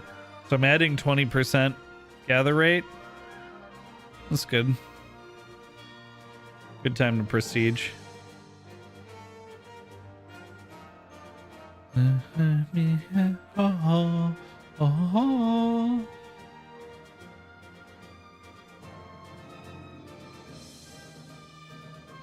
Did I look at the Forever Winter trailer? I don't know that I did. I do know that sitting here slapping that tree around has got me 3 levels in Fortnite. So this is definitely the map to grind it out on.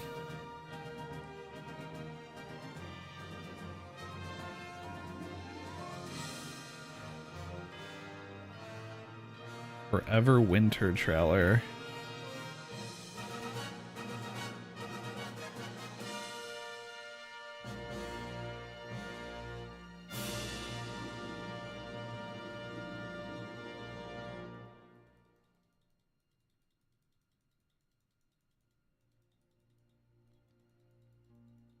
Put it in Discord a while back, and I probably did see it, but I'm not remembering it. Let me pull it up.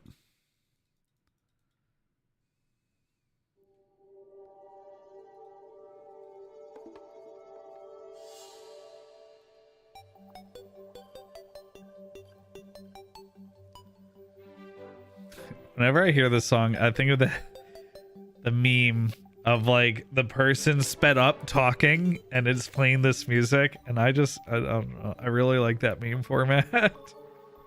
If you know, you know. If you've seen it, you've seen it.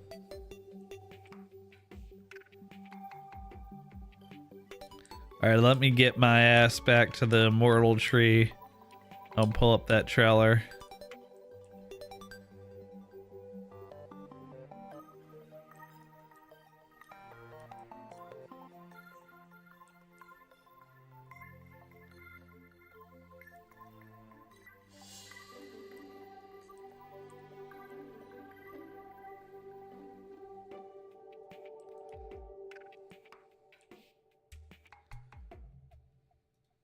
Ooh, I'm almost the nice level. I just realized we're level 67.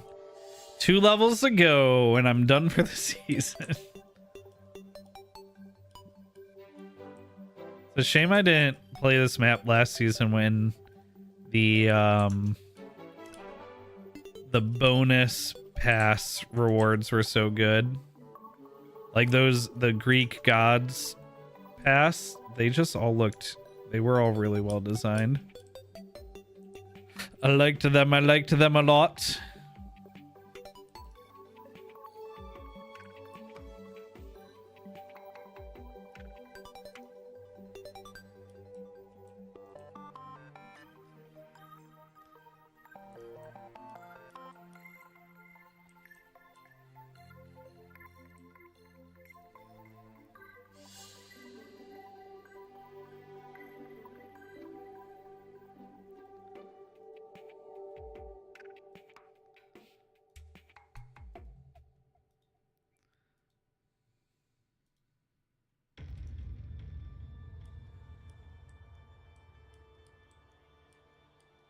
Oh, where am I going?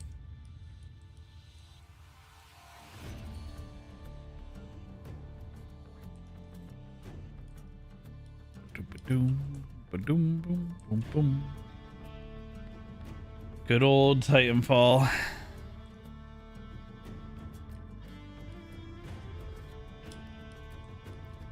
Forever winter.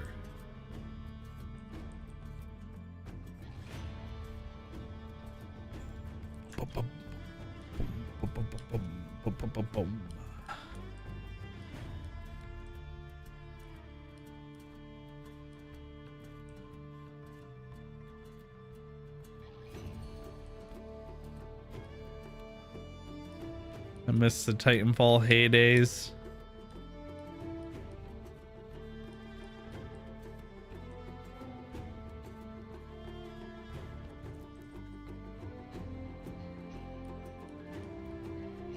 Today's Tuesday, so tomorrow I might grind Splitgate levels off stream. Honestly. Because tomorrow will be double XP day in Splitgate. Really, Wednesdays is when I should do this kind of just chatting format and just grind Splitgate double XP all day.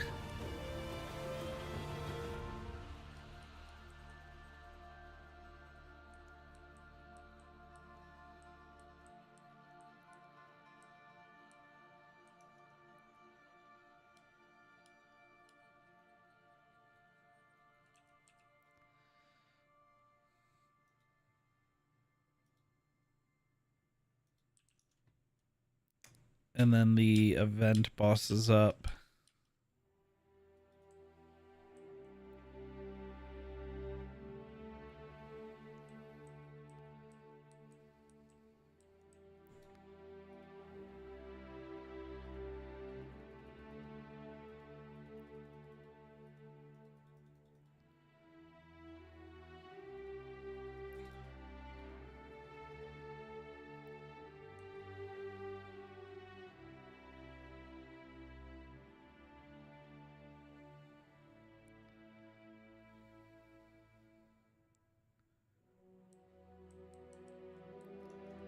You upgrade the tree one more time.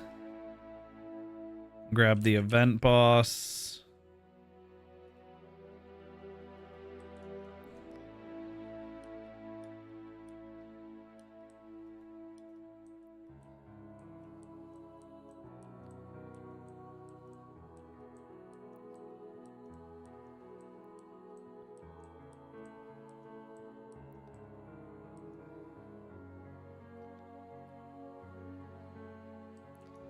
Okay. Upgrade my thing, although I don't think we can use this for the event boss. Event boss.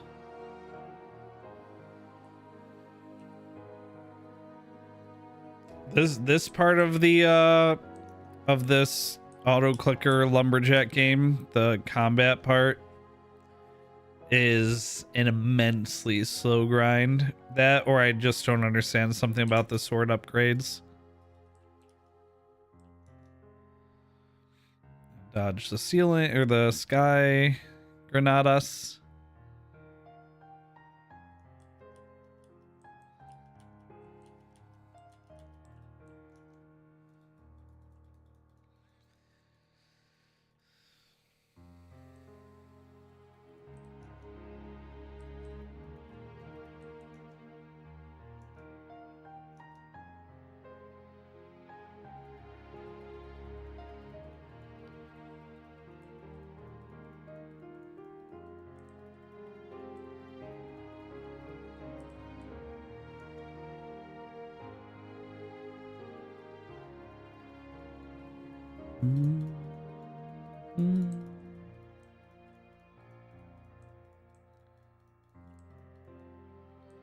Keep doing this this attack. I'll take it because I get a lot of hits in afterwards.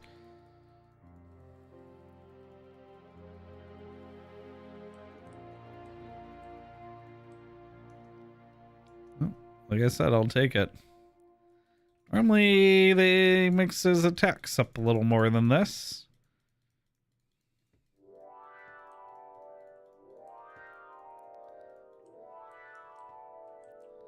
Oh, here we go.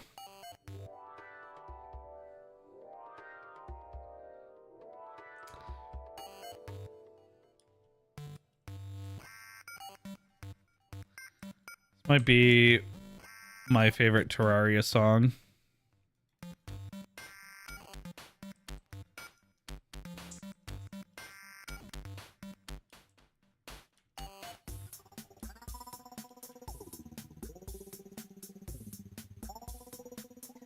No.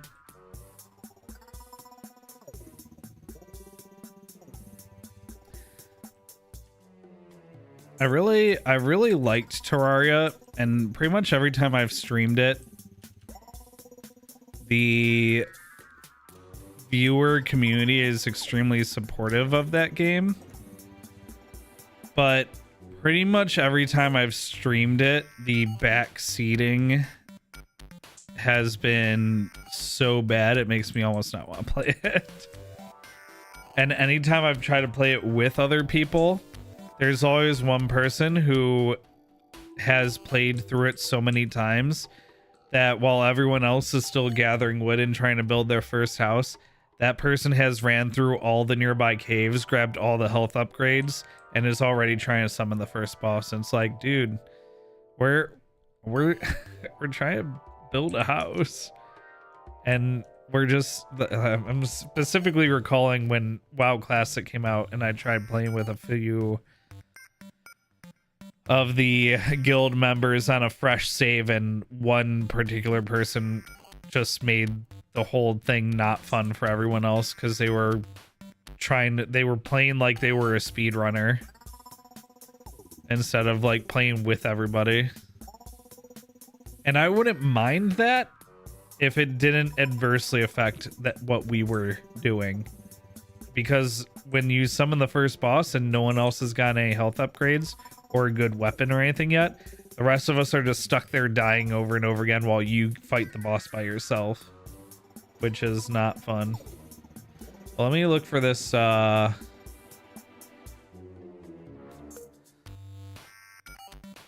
me look for this thing.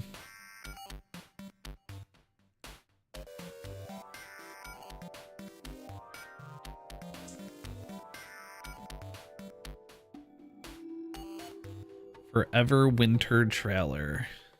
Oh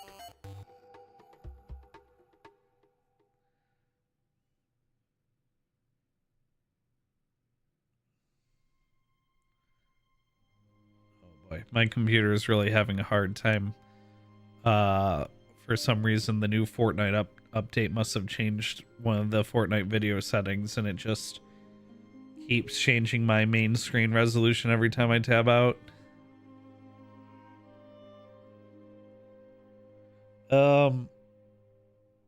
Well, maybe not the resolution, but it's setting the screen black and then back again.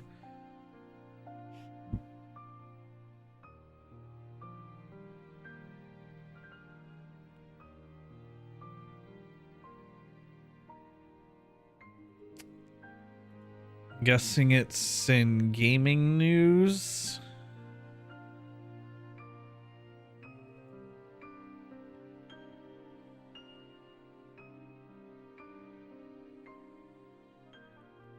Or in general chat? Ah, it's in general chat.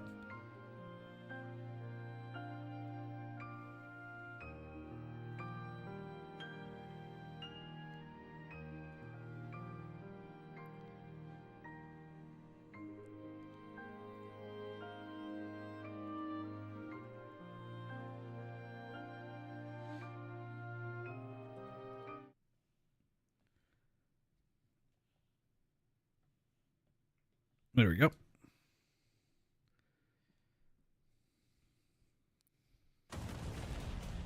War, famine, destruction, death. The year is 20XX. Welcome to the future. Press any key. Forever Winter is a 4-player sci-fi tactical survival horror shooter that takes place in a future where massive armies are skinning the bones of our once beautiful. Tell me you are unsure of your game's genre identity without telling me you're unsure of your game's genre identity.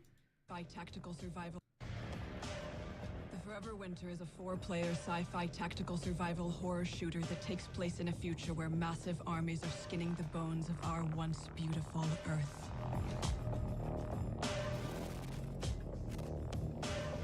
You are a scavenger, lovingly referred to as a scav.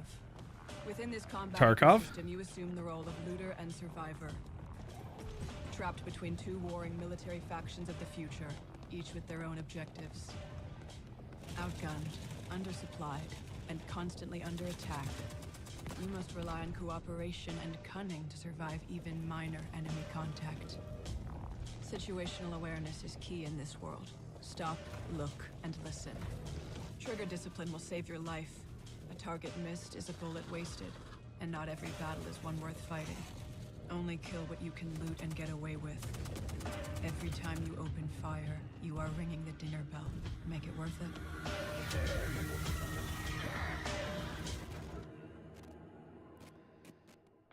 Welcome home, deep down in the guts of the city. Refugees seek shelter here, and they choose your level because you have one of the few things that matter. Water. H2O brings traders, shops, and allied mercenaries that have your six. If you want to survive, you'll need to pick up jobs from the two warring factions. Be smart about the jobs you take. The more a faction controls a sector, the more heavy units they will deploy, and the more dangerous it becomes. The more jobs you do, the more jobs you'll get, and the longer you'll keep everyone alive. No one gets by in this world all on their own, so don't be afraid to help others when you can.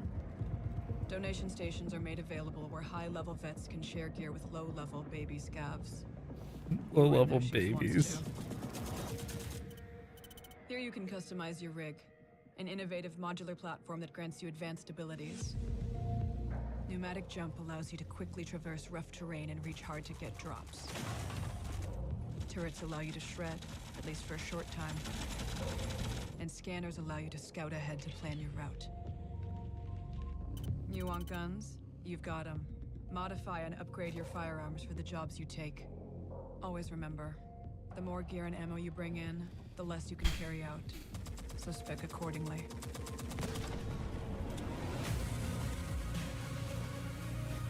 Once you're kitted up, it's time to enter the macro city of Lost Angels. Megastructures meant to house millions lie vacant, while automated underground factories churn out war machines by the minute. As the war rages and destroys the world by day, AI-driven machines nicknamed the Night Shift rebuild by night. One of the hands on that Recovery statue units was stalk flipping the streets, bird. dragging the wounded and the dead to be harvested for their organs. Learn your surroundings, avoid patrols, and maybe you can make it out alive.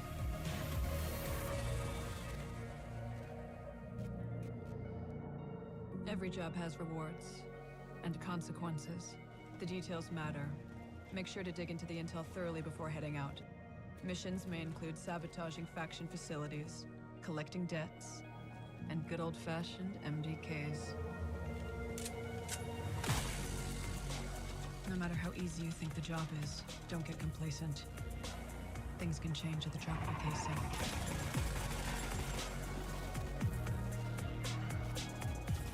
If by some chance you find something of real value, Ooh, you that's a will cool be hunted, clips effect. and the factions will send bosses that far exceed your fire team's capabilities. Take note of their weaknesses and plan your strategy to take them down. Even fully geared, it will require coordination, teamwork, and a bit of luck. There are only 3 types of scavs: the fast, the smart, and the dead. So don't be ashamed to retreat if the fighting gets too hot. Remember, there are no heroes here. Just a few men and women running around in the dark, with half-empty magazines. Forever.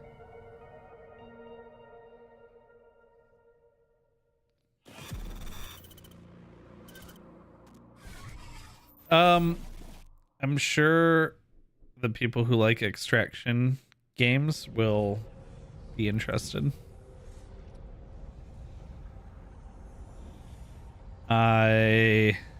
However, am not. But I don't really like the extraction genre in general, so don't hold it against the game just because I'm not interested. It's like, it looks kind of like a mix between eldritchy sci-fi,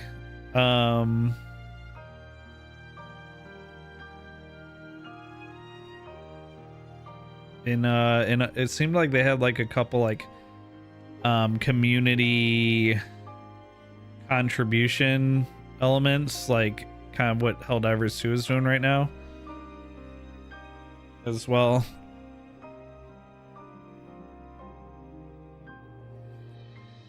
I just kicked one of those little yeah, but it can still be an extraction game if it's PvE, right? I am more interested if there's no PvP. But it still had a lot of extraction element. Like I don't just dislike the extraction gameplay because of the PvP.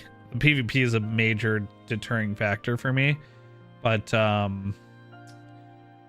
it's also just like the general gameplay loop of extraction games that don't turn me on.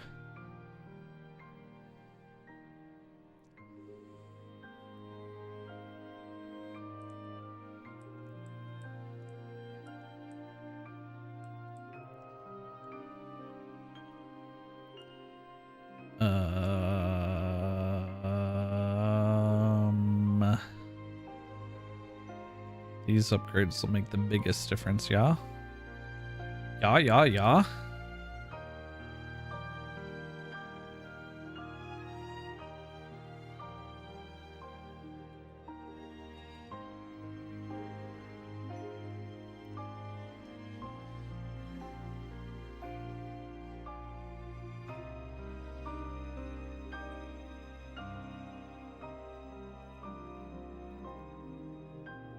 Yeah, see how like even buying all that barely bumped me?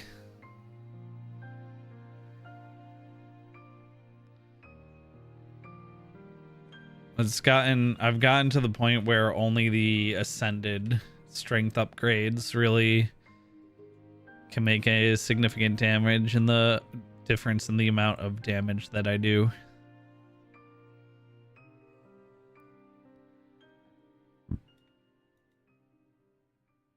Anywho, I am thinking about I saw Distance Storm and I while watching TV / eating dinner, I feel like yesterday, I think last night, caught a video of someone catching 100 shinies in the new Pokemon Scarlet Violet DLC, which I never finished. I don't know why I didn't finish it, but I didn't finish it.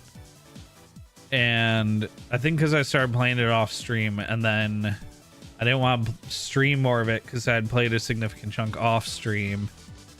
And then sometimes I just don't feel like playing games off stream because I feel guilty that I'm not streaming, which is definitely a real thing. And I just never finished the Scarlet Violet DLC, but we were watching someone catch 100 shinies in the new Scarlet Violet DLC, and they were getting, if you're making shiny sandwiches and there's new outbreak events where shinies are even more common, and yeah, they were getting lots of shinies. You need to get the DLC for Rowlet. Gotta get that shiny little cuddly boy. Here he is, napping right here, right now. You can see the head. It's right here. If you have a pet emote or a head pet emote, now's the time. Chat's in the perfect spot.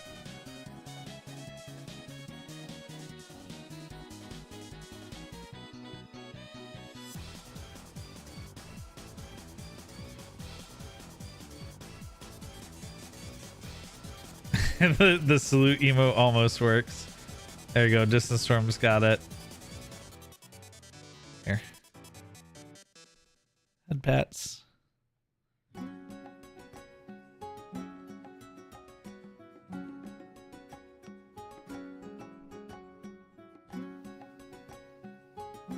I bet Frags has heard this song a million times while role-playing in the Elwyn Forest Inn, Filthy Alliance.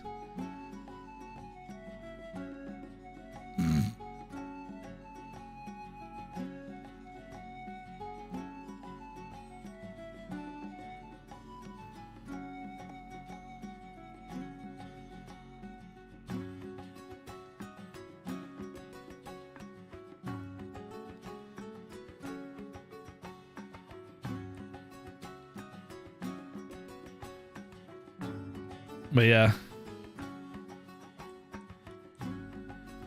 I should probably do that. Just pick the Scarlet Violet DLC back up and do a little shiny hunting.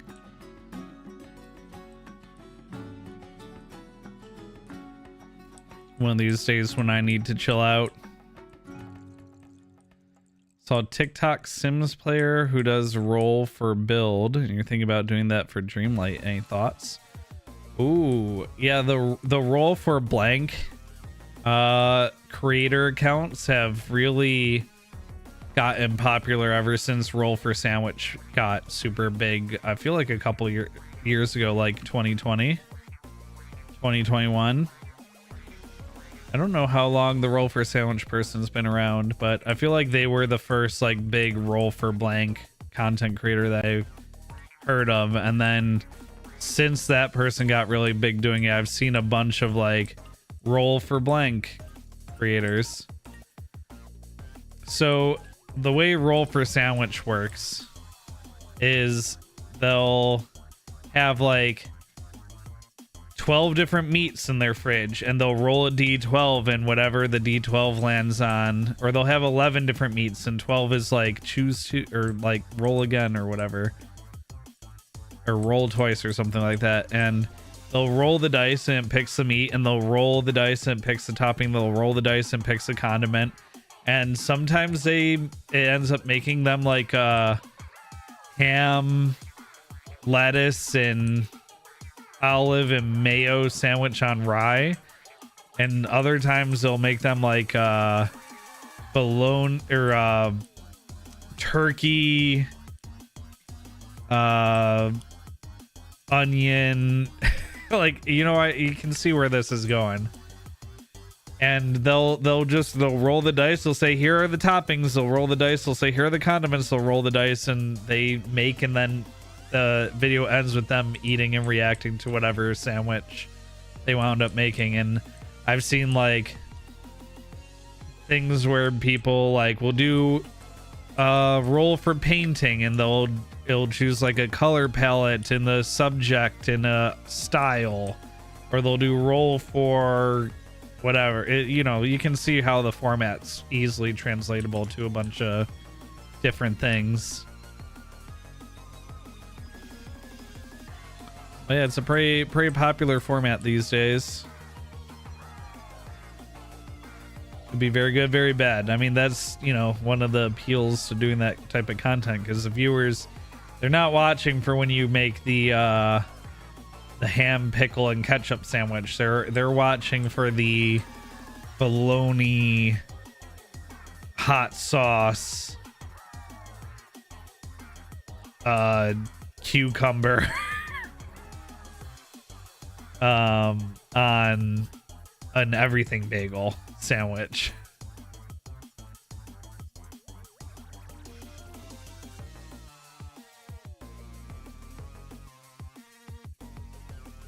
Or, you know, for whatever you're doing.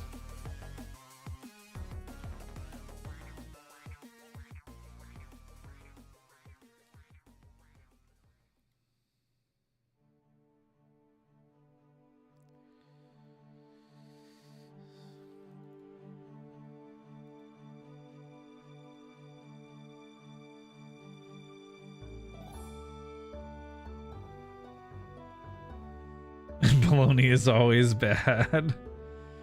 I don't know. Bologna and hot sauce doesn't seem bad. You know what really doesn't seem bad? Bologna and habanero ketchup. That sounds good. We have some habanero ketchup too, but no bologna. You know what? I already know it's good because the habanero ketchup is amazing on hot dogs and was bologna, but cold hot dog.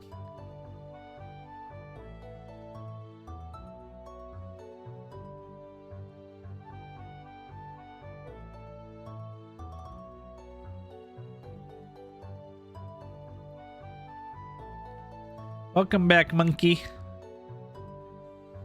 You missed not much. We talked about, I watched and we talked about the Forever Winter trailer, and now we're talking about the Roll for Sandwich person and how there's like a bunch of Roll for Blank content creators that I think all came from the Roll for Sandwich person, but for all I know, there was someone that inspired the Roll for Sandwich. That habanero ketchup is circa 2021. Do not recommend. We should probably throw it out.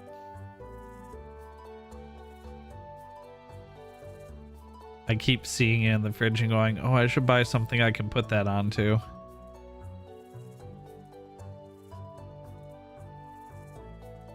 All right, we're gonna watch a Roll for Sandwich. Hold on.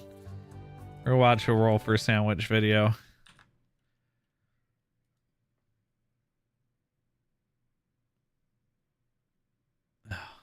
Fortnite, why did this new update make the video settings all wonky? Roll for sandwich.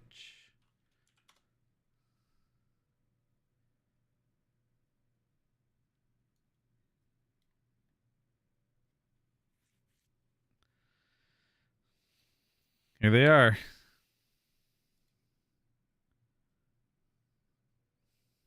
To Roll for Sandwich, the series where I let fate decide my lunch.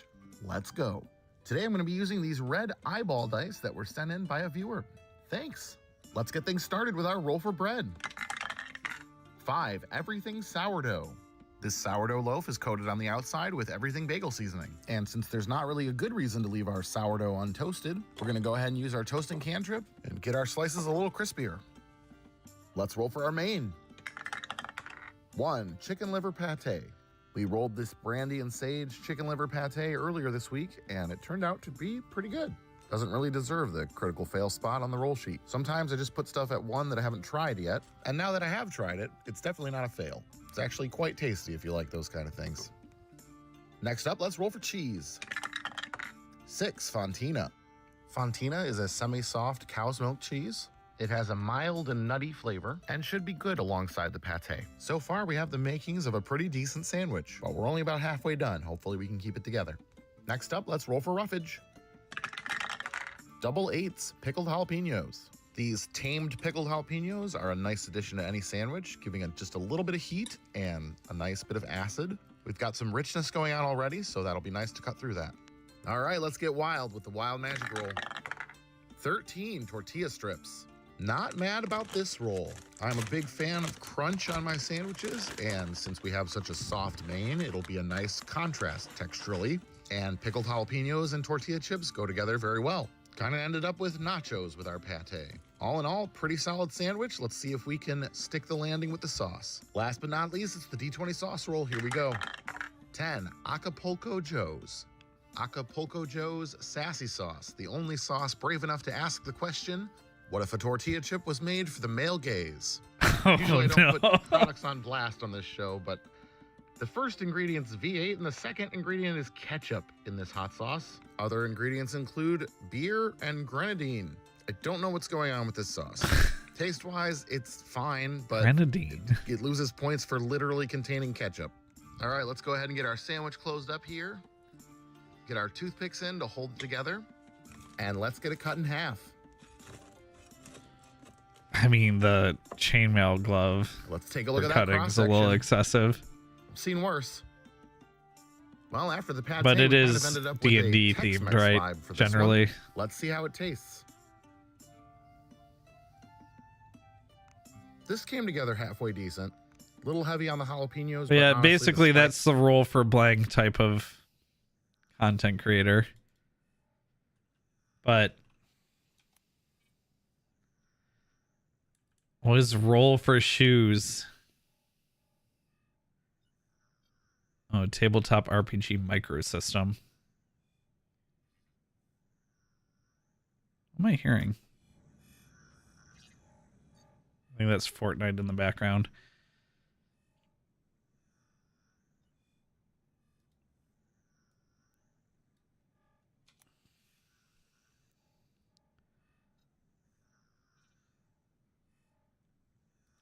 Roll for cake. Seems like the episode of a live play podcast or something. Anyway, yeah, that's the roll for sandwich. And I think where a lot of those roll for blanks come from. It is about the vibes, you're right.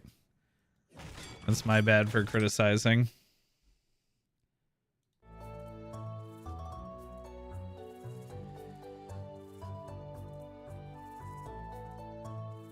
I should do it as a reward for the charity stream. Yeah, but like, here's the problem. If you're doing it as a regular form of content, like every 3 days you're doing roll for sandwich or whatever, we'll just say roll for sandwich. It makes sense to have 20 different condiments and 6 different meats and 6 different breads and everything like that. But if we were gonna do it for the charity, that would mean buying 6 breads and 6 meats and 8 cheeses and 10 condiments. We'd have to buy all that stuff just to do it. What would we do then if we don't do sandwich? For meals? That sounds like it would go so bad. I mean, I understand that's kind of the point for it to go bad, but I don't know. I don't know about that one.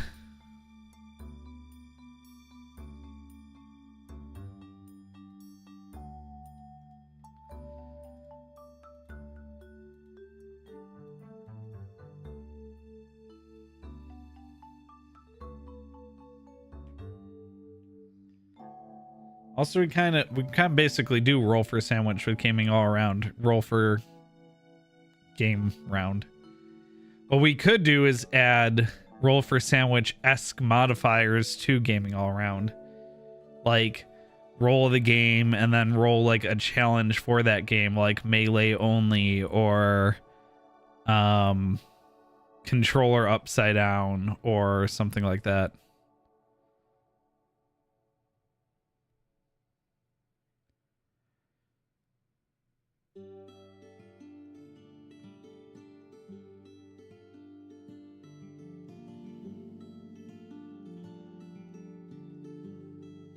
Yeah, you could do it for,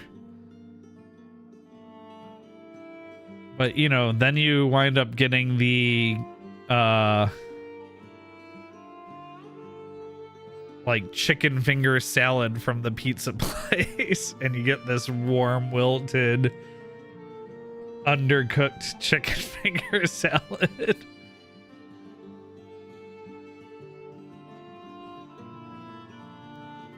I do like the idea of adding modifiers to gaming all around to mix it up.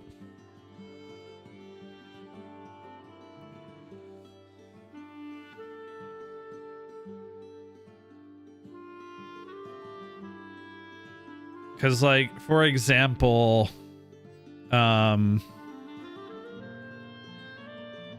for Deep Rock Galactic Survivor, we could roll which level we do, which character we play as, and maybe like the hazard level. Well, it only makes sense to go on the hardest hazard level at this point for where I'm at in the game, because like rolling a hazard level 1 is like, okay, watch me beat this, watch me beat it, you know, like that's not, there's no challenge there.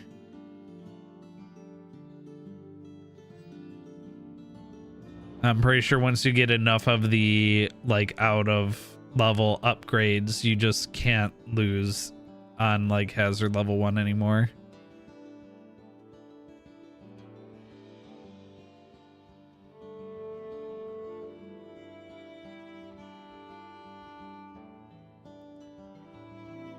blindfolded at hazard level 1.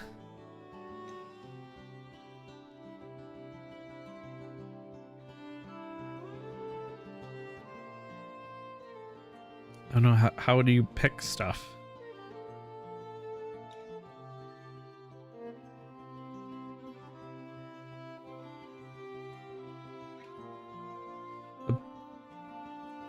I think the biggest problem with blindfolded is the game doesn't really have iframe. Like, it has iframes, but it doesn't really have iframes. So if you were to run like through something, you get hit like 3 times if the enemy's like a larger enemy. I know this from doing it on purpose accident. On accidentally purpose. Storm has to go. Oh, I don't want to have to put Storm through that though. I'm happy with my marriage without straining it.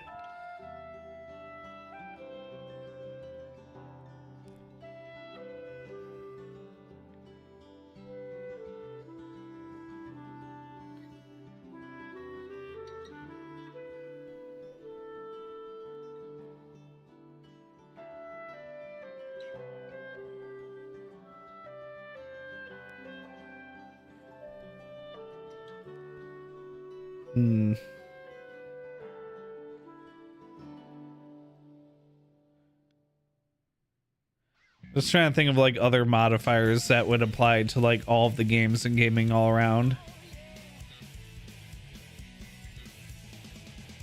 Like a time limit modifier would make sense. Playing 2 rounds would make sense. If I had an easy way to rotate my monitor, we could flip the monitor upside down or something.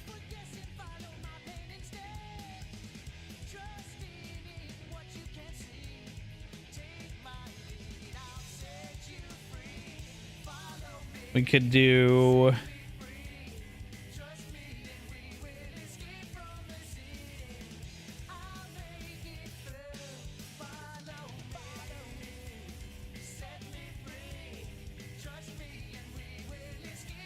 I had switched my hands around, turn the controller upside down if I'm on controller, or switch my mouse and keyboard around.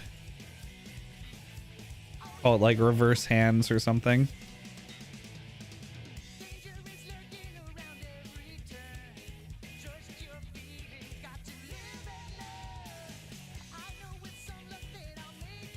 Blindfolded seems impossible for most of those games, but I could put like a helmet or something that impairs my vision on. Guitar Hero controller. If I knew I could keybind every game, re-keybind every game, or if I could easily re-keybind every game, I wouldn't be opposed. I would not be opposed to that. But some games you just can't re-keybind, and some are like I'd have to spend time re-keybinding them every week. But that's not a bad idea.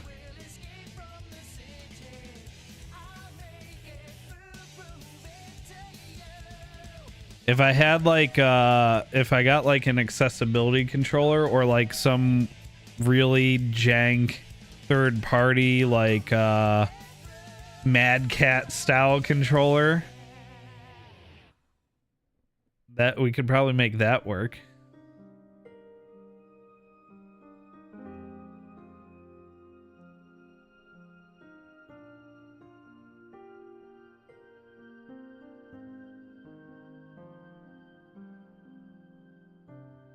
Could probably do no audio or something like that. Oh, reverse headphones. Like turn my headphone audio around. That would definitely mess me up, especially in any of the shooter games. And also, it's easy. I just take off the headphones and turn them around. Actually, are they probably feel the same either way, right? Oh, they're definitely... Oh, they definitely feel wrong when they're on wrong.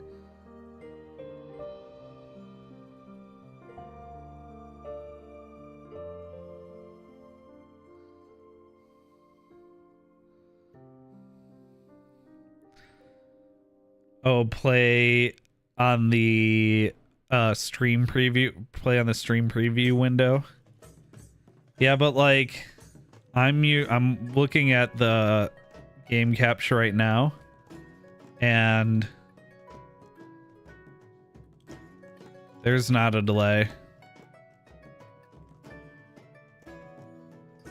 because I'm using a low latency capture card.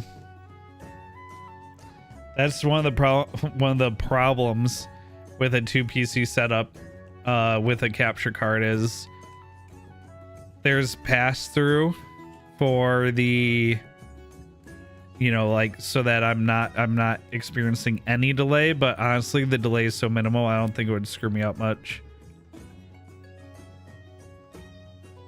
The feed from Twitch, that's just unplayable.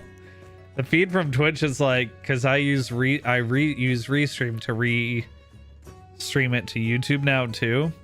So I'm not even streaming to Twitch anymore for low latency mode. I'm streaming to Restream that's streaming to Twitch. So my delay is actually much longer than it used to be. I don't know that that's playable for most of the games.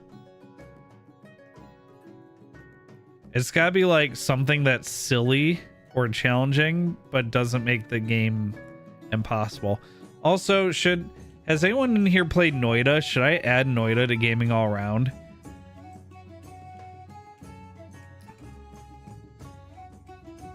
It's still a popular game. I didn't add it because I didn't think it was like Spliff used to always die super fast in it, but when I see other people talk about Noida, apparently it's like an incredibly deep and huge game. Seen but never played it. Can I answer this by advising me you're coming to say goodnight? Oh yeah, I'm actually just going to get off when you come down to say goodnight. It's not like I'm playing anything anyway.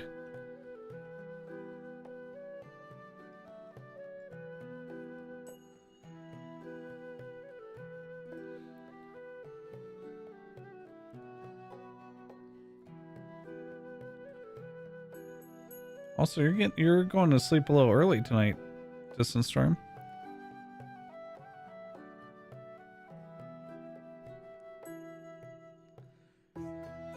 Should we play the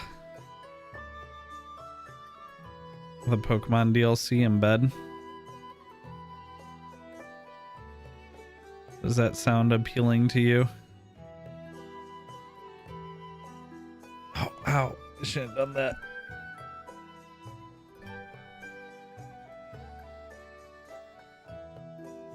I looked to see if she was down here yet. Oh, really? Did you hear what I said?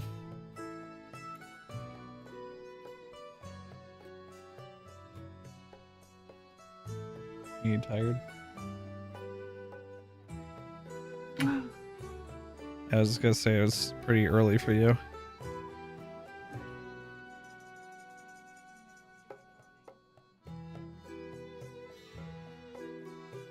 That makes sense. Getting too hot not to have to run super early. I go out for a run. It is 7 in the morning. The temperature is 82 degrees. The humidity is 90% and it feels like it is 90. I am not running. I am swimming through air, which is thick and angy.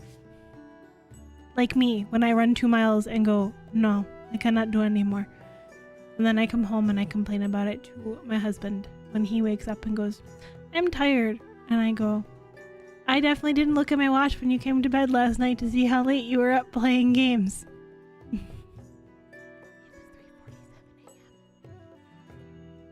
really glad the noise gate didn't pick up that whisper.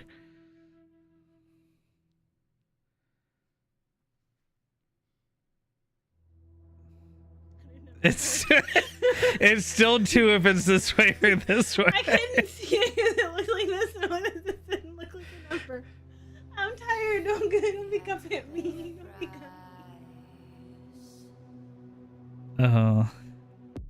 Yes, Dragith, but I need to not put on all of the weight that I have taken off, which means I need to run. Yeah. being healthy is important. Also, running is so much cheaper than therapy. That I don't think the mic picked that up, but Storm said running is so much cheaper than therapy. It is. Well, until you start buying shoes. Well, I've gone back to being like a 1 to 2 shoe rotation person from like a 3 shoe rotation. Great for you. Until we find out if I'm going to London next month, in which case your birthday present is me going to London and taking you. If you find out if you got in next month, and then it's when? It's the following April. Oh, it's my birthday weekend next April. It'll be like fish My and chips. streamiversary. My 10-year streamiversary. Wait, really? Is Yeah. it? Yeah. Oh no! Okay, we just celebrate the week before or after. It's not a big deal. You could live stream From London. With whose money for a data plan? I don't even know if we'll have cell phone service. No, I'll switch. Well, I think Sprint has. You have to like get a prepaid SIM card or something.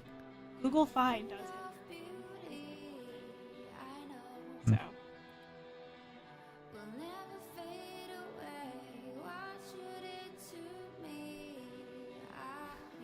Here's the thing.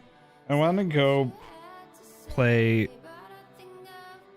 I would play the Pokemon DLC in bed or on the couch or whatever, but you can't see anything on the screen. It's so small.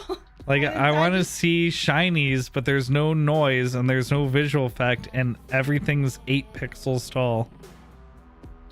Okay, I was just playing Pokemon, and I just experienced this because I'm trying to evolve my Pawniard into, or my Bisharp into. I'm trying to evolve my Bisharp into King Gambit, and I need to find the Pawniard that's surrounded by all the little minions, or the Bisharp that's surrounded by all the little Pawniards. That's what it is. And I'm just like, everything is small. There's 8,000 of those little mushrooms that look like items, and I'm like, okay, number one, that Pokemon's design is very smart. Kudos to whoever did that, because I definitely still run into them like one time every time I log into the game, because my brain goes, that's an item, and then the mushroom's like, hello, I'm a mushroom. so there's that. But also, The fungus. yeah, the little fungus. There's a fungus. Regardless, the problem is the screen is like smaller than my cell phone screen, and also I can't see. Okay, I'm old. I can't see. My face is practically smushed against the screen. I cannot see it. That's my story. We need a projector screen in our bedroom. You can hook up a Switch too. Or a TV, or literally anything bigger than the Switch screen. Why I'll never buy a Switch. Yeah. The Switch lights are just why. You're a kid and your parents not want you to hook that thing up to the HDMI. Well, and they're cheaper than the regular Switches, so I guess if you're a kid, it makes sense. Well, for the older Pokemon games that don't have, where they don't show you the Pokemon on the glass, it's fine. But for the games where the Pokemon are out there in the wild, like I need to be able to see, because I can't see. Yeah. That's what we were talking about earlier with the changes to Pokemon games over time, and why some changes, even though they seem like really good, don't stick around, because the number of people that care about that change is so small, it doesn't make sense for them to constantly add it to every subsequent game. But one thing that definitely needs to happen is there needs to be an overworld shiny effect or audio cue, because Just for accessibility, like how for, if nothing else, for accessibility. yeah, like how are people, like I know I say I can't see, but I can see all right, but like I can't imagine trying to play that game and not really being able to see well, and trying to encounter, or being colorblind and trying to find a shiny. Yeah, Like- I mean, you just, for those people, they just don't get to experience that part of the game, I guess. It is crappy. Just need the Switch to have a crack card reader that can spawn shinies. I don't know what mod packs this person was using for Pixelmon in this video that we watched, but or if they were playing on like a Pixelmon official server or some fan-made server, but the server literally had like daily loot boxes and stuff. And I was like, man, I bet you can go to their Patreon or their Ko-Fi or whatever and get extra pulls for their server. There was a back the last time we played Pixelmon, there was a community person that's like, you should play Pixelmon on this server. It's like an unofficial server that a bunch of other creators are on, and if you come and stream on that server, we'll make your starter shiny. And I did, and I went and I started. But speaking to what Monkey was talking about earlier with how there had to be like loot respawns because otherwise you couldn't find any overworld loot, this server had been like picked clean, so I didn't play on it for more than a few hours. I played for like a couple hours, I was still just trying to run like out from spawn any direction, trying to get to some like unpillaged portion of the server, and I couldn't find anything. Yeah.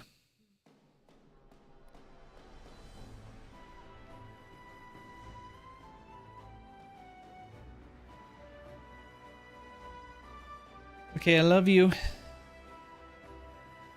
We are cute. And you two are cute too.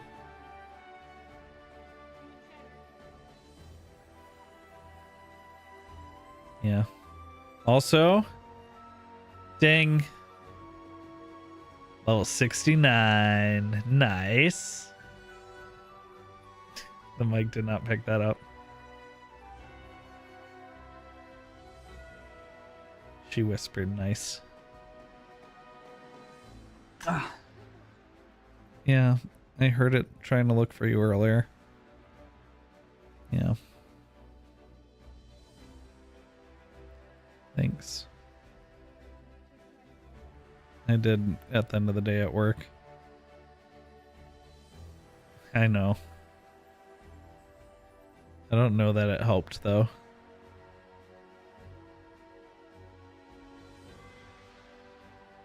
I mean, I did put in the stream title neck hurty, stream shorty or something like that.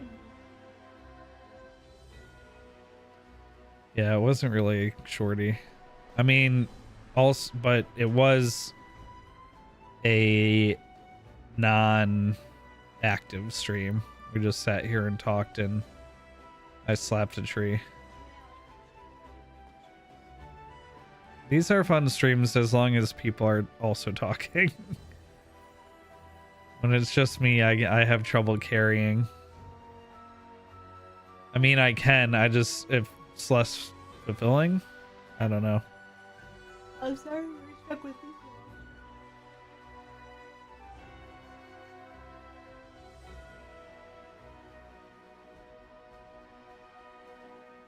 I love you. one. I love you too.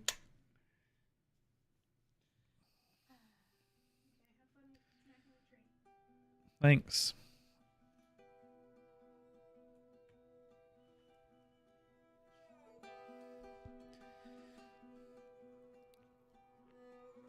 You know what? Maybe instead of trying to play the Scarlet Violet DLC in Shiny Hunting, I should try playing Arceus, where there's an actual shiny noise. Or maybe I should try playing one of the older games like Black and White or something like that. I've never played Black and White or Black 2 and White 2. And it's for a lot of people their favorite generation. I think that's an age thing. Because for a lot of people that was like their first game. Because since they're it's the only time there was a direct sequel. There was a long period where that was like the current generation. I think that generation has the longest period of being the current generation of all of the generations.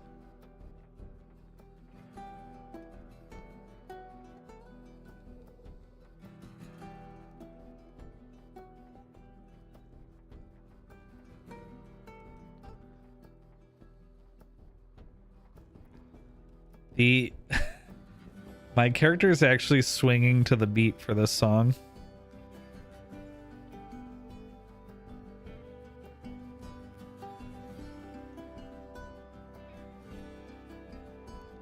That's actually a happy accident.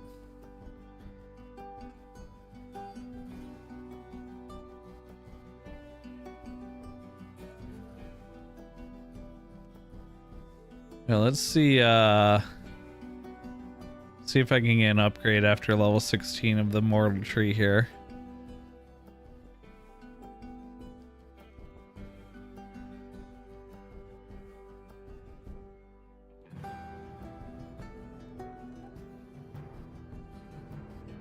Yeah, it's amazing. It's still in sync. I'm like swinging at the exact BPM of the song.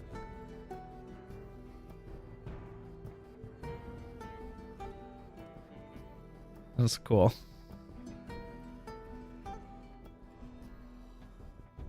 Okay.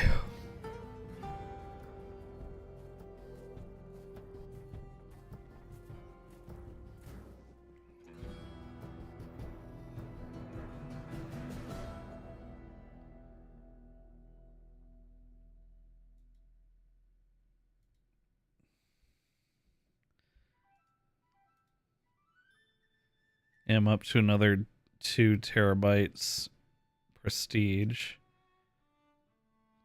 Or 2 tera percentage. Should take me to 18, almost 19%. Another 10% increase in my gather rate. It might be time to prestige again.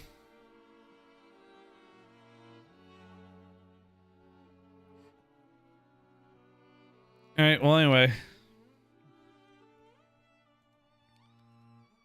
I gotta figure out which Pokemon game I want to play off stream. Maybe I'll check the charge on my 3DS, which is right, I can see it's right there. And I don't know, if I'm playing 3DS, it means replaying through X and Y or Sun and Moon.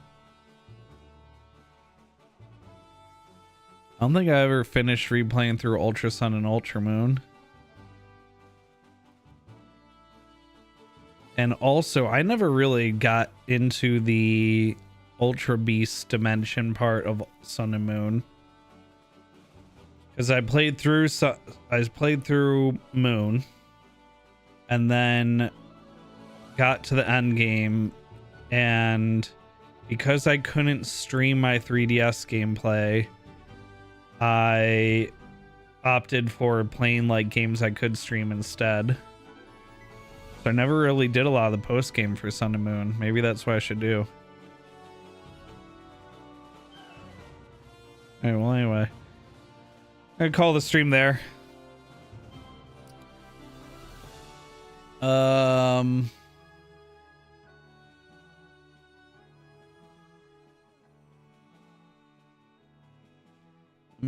am I doing?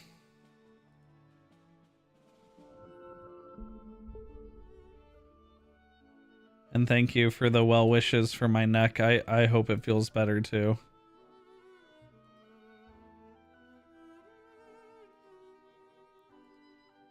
I hope it feels better too.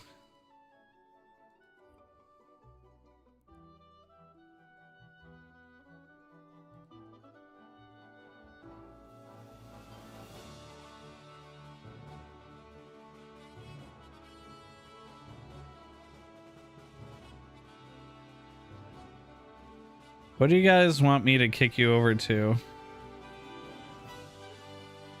Micavelli's on the main Twitch rival, or is playing for $50,000 in Twitch Rivals prizes. That's crazy.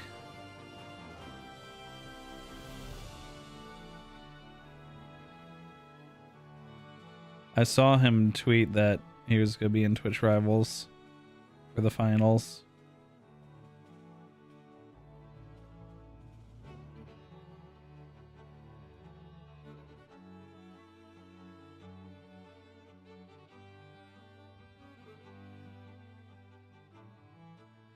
Atomic's plane still wakes the deep. Valley streaming to 1,000 people in Twitch Rivals.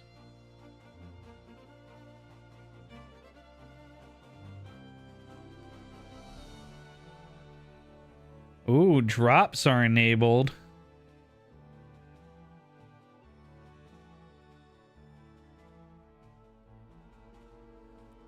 He's playing a Majora's Mask randomizer. Randomizers are always fun to watch. Deuce is wrapping up Chow Garden. We're trying to. Vex is just chatting. But playing Helldivers too.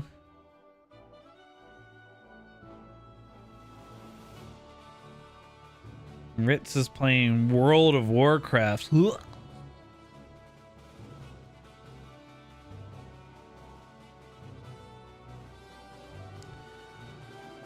Let's do this. Let's see, of those people I named, who I've rated the least in the last 30 days. It's probably gonna tell me you.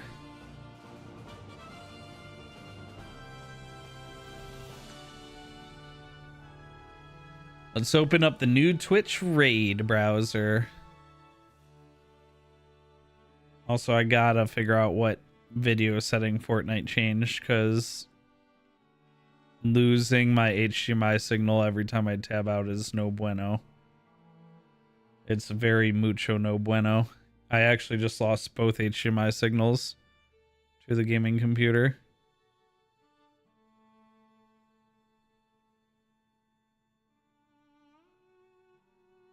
Oh. The gaming computer straight up crashed.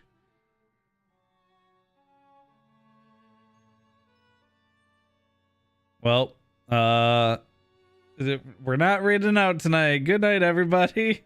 Give you guys a break from raiding out. We raid out every stream, so it's a very rare, very great, very rare time where we're not gonna raid out because of technical difficulties. Good night, everybody. What an end to what a weird stream and weird ending to it. Good night. Bye. Good night. See you guys Thursday. Yeah, Thursday. See you Thursday for something. Bye. Have a good night. Go lurk in your second favorite streamer, since I'm going offline instead of us raiding out. Go lurk for your second favorite streamer, since I'll be offline, so you can't lurk for your favorite. Okay, good night.